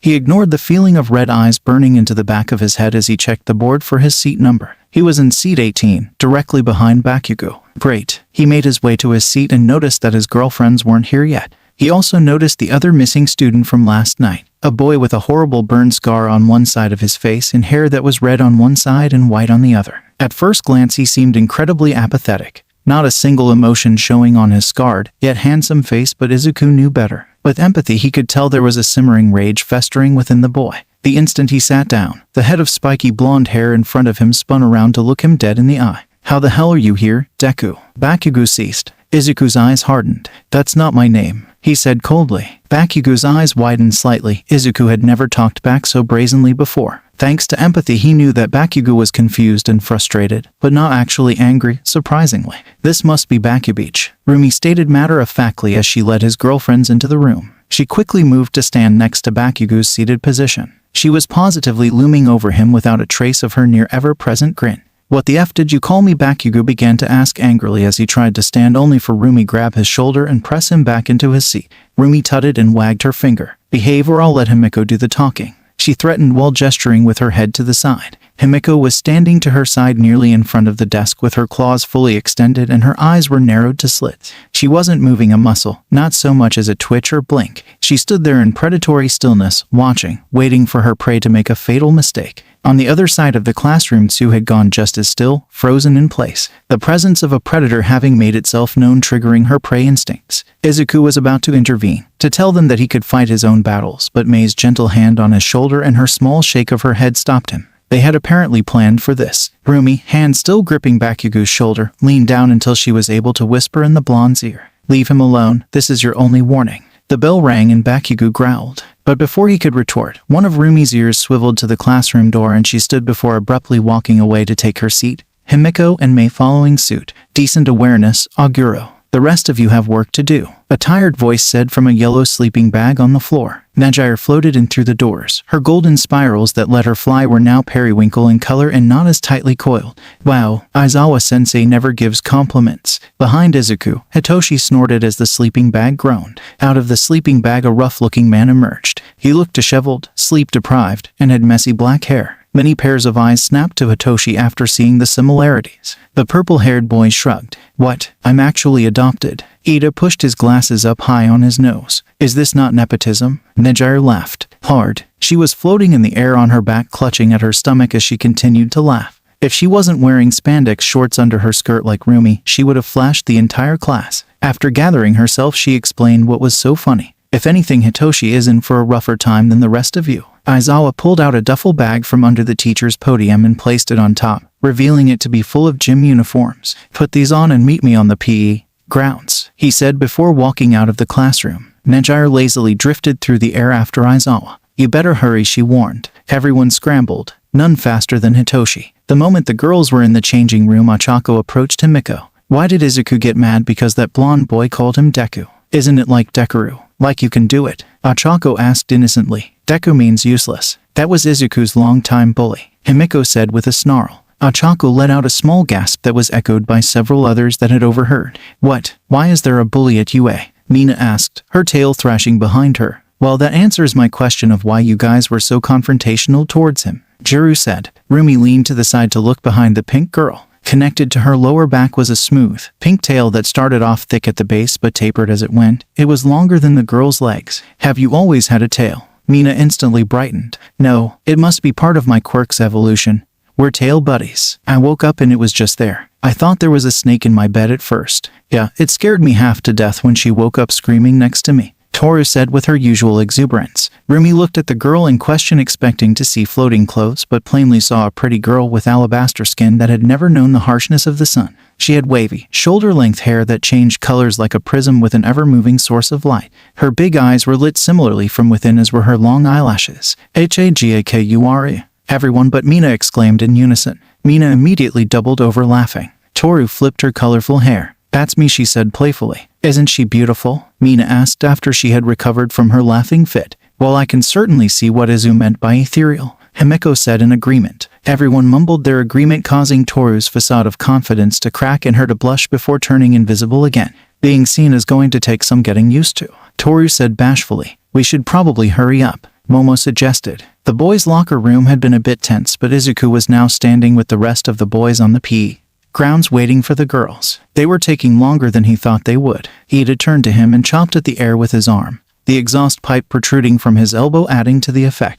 "What was that about in class?" he tried to whisper. Izuku let out a sigh before answering. "Bakugo was my old bully." Ada gasped incredibly loud, gaining everyone's attention. "That rude blonde was your bully, and he's at UA." He all but screamed. Every one of the boys glared daggers at the blonde in question, even the scarred boy surprisingly. "What do you want?" Bakugo roared in defiance. "Unmanly," Kirishima said, shaking his head. "That's not very plus ultra," Kaminari said. Aizawa was raising an eyebrow at the whole exchange and listening carefully. Izuku scratched the back of his head. "Guys, just leave it alone. Wait a minute. Ada, are those exhausts on your elbows new?" Ada looked down at his elbows, then to Izuku and smiled. "They are. I assume it is my Quirks evolution. They're exactly like the ones my brother has. I can't thank you enough." Izuku whipped out a notebook and began scribbling. "That's so cool. That will probably add a lot of maneuverability and verticality to your mobility." The girls approached from the locker rooms while Izuku was mid-mutter storm, Mina scooching close. "What's cool, Midori?" she asked casually, her tail tapping on her chin in an inquisitive manner. "You have a tail now. It's so cool," Izuku yelled. She immediately dropped the casual act and began bouncing in place. "I know, thank you," she said before glomping onto him in a hug, her tail joining in.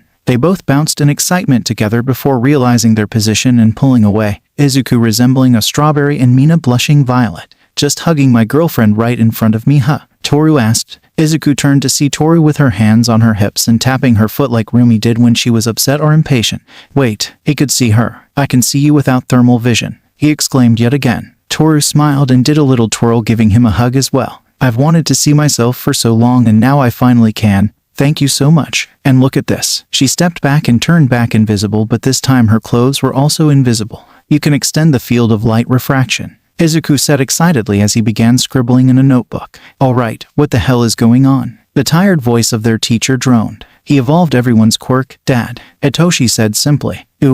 Problem child, Aizawa said as he ran a hand over his face. Well, not the blonde bully or the red and white-haired boy, Ribbit, Sue supplied, a finger on her chin. Aizawa unceremoniously threw a baseball to Izuku, which he caught easily. Enough chit-chat. You broke All Might's record on the entrance exam, so you're up first. What was your throwing distance in high school? He broke All Might's record. Kamari asked, dumbfounded. What? How? Bakugo screeched, his palms popping with miniature explosions. Enough, Aizawa snapped before continuing. Answer the question, Midoriya. About 75 meters, sir, Izuku replied quickly, his back going ramrod straight. His mama and mom had not exaggerated when they told him that Eraserhead was a bit of a hard-ass. See how far you can throw it using your quirk. The only rule is stay within the circle, anything else goes. Aizawa instructed. Romi and Jiru, you should cover your ears, Izuku warned. Izuku took his place in the center of the chalk circle. He tossed the high-tech ball in his palm experimentally. Deciding that brawn was the best move here, Blackwhip snaked under his gym uniform to form a layer of extra muscle. His uniform was now straining at the seams. A single black tendril wrapped around the ball and extended from his palm as he took a pitch stance. Viridian lightning arced across his body as he powered up full cowl to 25%. He was about to snap forward, but he suddenly felt hollow and the sound of the ball dropping to the dirt behind him could be heard. He turned around in confusion to see Aizawa staring at him with glowing red eyes, his hair floating. I cancelled your quirk. I saw you at the entrance exam and I've read your file. You've only had your quirk for 3 years. You were going to break yourself again, weren't you? You have power, but what good is it if you break yourself and become just another victim in need of being saved? Izuku's eyes hardened and he glared for everything he was worth. I know my limits. The only reason I went past them that day was to save a life. Now, if you don't mind turning off your quirk, I would appreciate it. I don't take kindly to people arbitrarily using their quirk on me just to prove a point. He growled. Aizawa quickly glanced at Bakugo and back before turning off his quirk. I'm sorry, he said simply but sincerely. Izuku stood there dumbfounded and slack-jawed. He had never had a teacher apologize to him, and certainly not so easily. Ooh, thanks, he said dumbly before picking up the discarded ball and retaking his previous stance. He stomped 1 foot forward as he snapped into motion, the sudden movement shredding his already straining shirt and kicking up a dust cloud. The Blackwhip tendril released the ball. A deafening boom sounded. Then another and another. Silence reigned for what felt like an eternity until Aizawa faced his phone forward, its display reading 4,705.4 meters. Everyone either cheered or wolf whistled with the exception of a few. Bakugo stomped forward as he roared, Deku, you had a quirk this entire time. You owe me an explanation. I don't owe you shit, and I told you before, that isn't my name. Izuku ceased. Bakugo, see me after class in my office, Aizawa said dangerously. Aizawa turned to the rest of the class. You'll be doing the fitness assessments you did in high school, but this time you'll be using your quirks so that I can get a baseline for each of you even if your quirk isn't applicable. What about orientation? Ooh, this is going to be fun. Maybe we can figure out how our quirks evolved. Aizawa's glare silenced any further questions. Normally this is where I would lie and threaten expulsion for whoever comes in last in order to make you try your hardest, but according to your files both Jiru and Midoriya can sense lies. Not to mention Hato would likely ruin the surprise, he said, throwing a glare at his Tom, who was doing her best to look offended at the accusation. The truth is, I only have 3 short years to get you ready for the real world. The life of a hero is dangerous. Heroes die or are maimed all the time. I refuse to read your obituaries before you read my own. I understand that you want to have fun, but if I decide you aren't taking this seriously enough, I will not hesitate to move you to Gen Ed. Am I clear? Yes, everyone shouted at the same time. That speech had certainly sobered everyone up to the reality of being a hero. Aizawa tossed a new ball to Bakugo. Let's see if your bite is as bad as your bark. After Bakugo yelled obscenities and blasted the ball, Izuku approached Aizawa. Thank you for apologizing, it means a lot. I was in the wrong. It's only logical that I admit it. I know what happened at Aldera and what the nature of your relationship with Bakugo was. I refuse to be another teacher that's wronged you. Nimuri would murder me, he said with a shudder. I know you two are friends, so I thought it was weird that I've never met you before, Izuku said. I don't get out much, Aizawa said simply, and boy did Izuku believe him. Would you like an energy boost, sensei? Izuku asked, his outstretched hand glowing. Hitoshi texted me about this. I've been hoping you'd ask. He reached forward and took Izuku's offered hand. Several seconds passed before Aizawa let go. You're officially my favorite, problem child, he said with a semi-manic grin. Izuku ruffled his fluffy hair. You've always been one of my favorite heroes actually. Would you sign my notebook? Also, do you want me to evolve your quirk? He asked while producing a notebook and flipping it to Aizawa's dedicated page complete with a lifelike drawing. Aizawa laughed before taking the notebook and signing. I'm glad to see you have this coded with a cipher. The rats taught you well. As for the evolution, it would be illogical to turn down such an opportunity. Izuku reached forward with a glowing hand once more, Aizawa taking it again, his eyes glowing with power as his quirk evolved. Aizawa blinked several times. Do you mind if I test it on you? Aizawa asked. Go ahead, Izuku answered. Izuku summoned a tendril of Black Whip that was subsequently cancelled out by Aizawa's quirk. Aizawa blinked, his red eyes returning to normal as his hair settled back into place. Izuku tried to summon Black Whip again but found he couldn't for several seconds. It seems to have added a lingering effect. I can finally blink in combat. You are definitely my favorite, Aizawa said with a sigh of relief. I don't want to be treated any differently, Izuku said seriously. Aizawa grinned maliciously. Being my favorite isn't a good thing, just ask Hitoshi. Izuku shuddered before he moved away to watch the rest of his class perform the ball throw. They were all impressive in their own right. Kyoka, Tsu, Mina, and Mizo had emulated him. Kyoka threw the ball with a jack, Tsu with her tongue, Mina with her new tail, and Mizo with an incredibly long arm. Todoroki, as he learned was the scarred boy's name, created a glacier that launched the ball. Ochako had simply removed the ball's gravity and let go, the ball drifting upwards until it left the atmosphere. Aoyama blasted the ball with his naval laser before he thrust his hands forward and lasers shot from them too, launching the ball even further. The boy seemed as surprised as everyone else. He rushed up to Izuku and showed him his palms. There are small diamonds embedded into the center of his palms. I can shoot magnifique lasers from my palms now and my tummy does not hurt. He hugged him before he got on his tiptoes and began kissing him on both of his cheeks. Thank you, monsieur. Izuku blinked as Aoyama sauntered away, throwing him a wink over his shoulder. He looked at his girlfriends who only shrugged in response. Momo took her place in the circle and lifted her shirt as she activated her quirk. Out of curiosity, Izuku switched to infrared, and could see intense heat emanating from in front of the girl until a massive, antique cannon plopped to the ground. What was really interesting was the pocket of super-cooled air in front of Momo. According to the emotions coming off of her, she was surprised and nearly taken aback. She quickly gathered herself and blasted the ball even further than he had. She wheeled the cannon out of the way as Izuku approached her. You were surprised, why? He asked. Momo looked at him in surprise before understanding crossed her features. Empath, right. Well, it was just too easy. Easy to remember, and it seemed to barely dent my fat reserves when something that large should have been draining.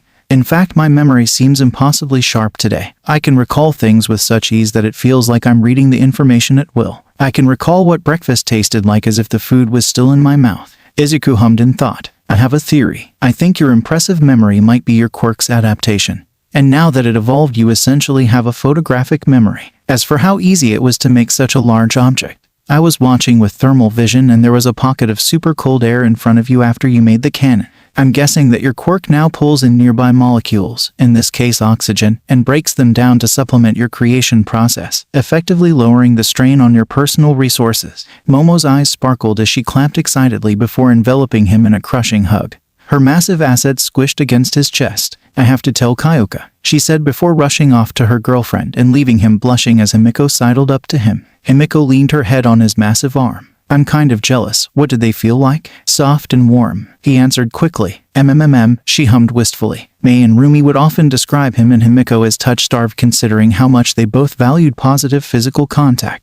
They had never disagreed. They weren't liars after all. Next up was the 50-meter dash. Izuku was paired alongside Ida. The buzzer sounded and both students blasted forward, a boom resounding from the displacement of air. Izuku launched forward with a combination of Black Whip muscles, float, and full cowl. Ida rocketed forward in a blur, his legs and arms leaving trails in the air. Izuku won with a score of 1.8 seconds, Ida scoring 2.01 seconds. They both congratulated each other while the rest of their classmates looked on in shock. The only other notable matchup was between Tsu and Rumi. Rumi bounded forward, her feet only touching the ground twice. Tsu pounced forward frog-like at incredible speed. They both tied at 4.06 seconds. Izuku mused that Tsu's quirk evolution would likely present itself as mostly physical like Rumi's had.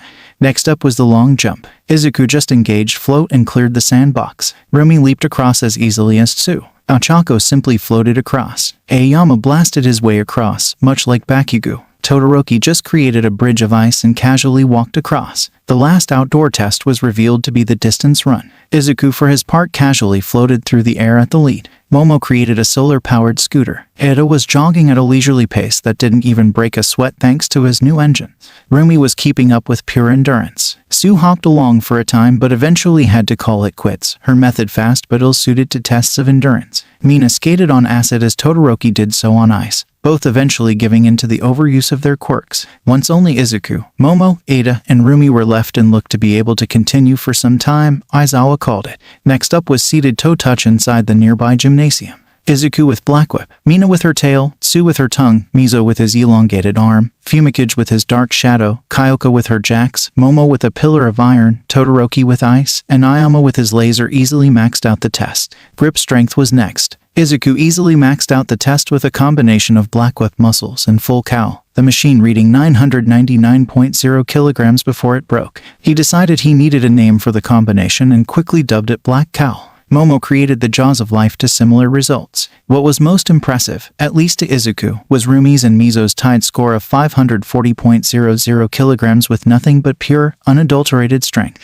Next were sit-ups. Rumi took off her shirt so that she was only wearing a black sports bra and settled in next to Izuku. Both were mostly shirtless as they egged each other on in competition. They were both sweating profusely and in their own little world when someone said 1000 and Aizawa called a stop to the test. Unbeknownst to them, they were the only two still going at the time and they had attracted a drooling crowd. Aizawa displayed a holographic leaderboard of the class stating those in the lower ranks needed to pick it up even if their quirks weren't applicable. Izuku had placed first with Momo in second, and Rumi close behind in third. Hanta, Denki, and Toru all looked at each other warily. They were the three trailing behind the rest of the class. Todoroki and Bakugo had placed in the middle of the pack. Izuku could hear Bakugo's jaw grinding from where he stood. Aizawa dismissed the class before walking off. Aizawa rounded the corner of the building where he knew the big oaf was attempting to hide. "You could have just come watch," he said once All Might's atrocious yellow suit came into view. All Might deflated into his skinnier form.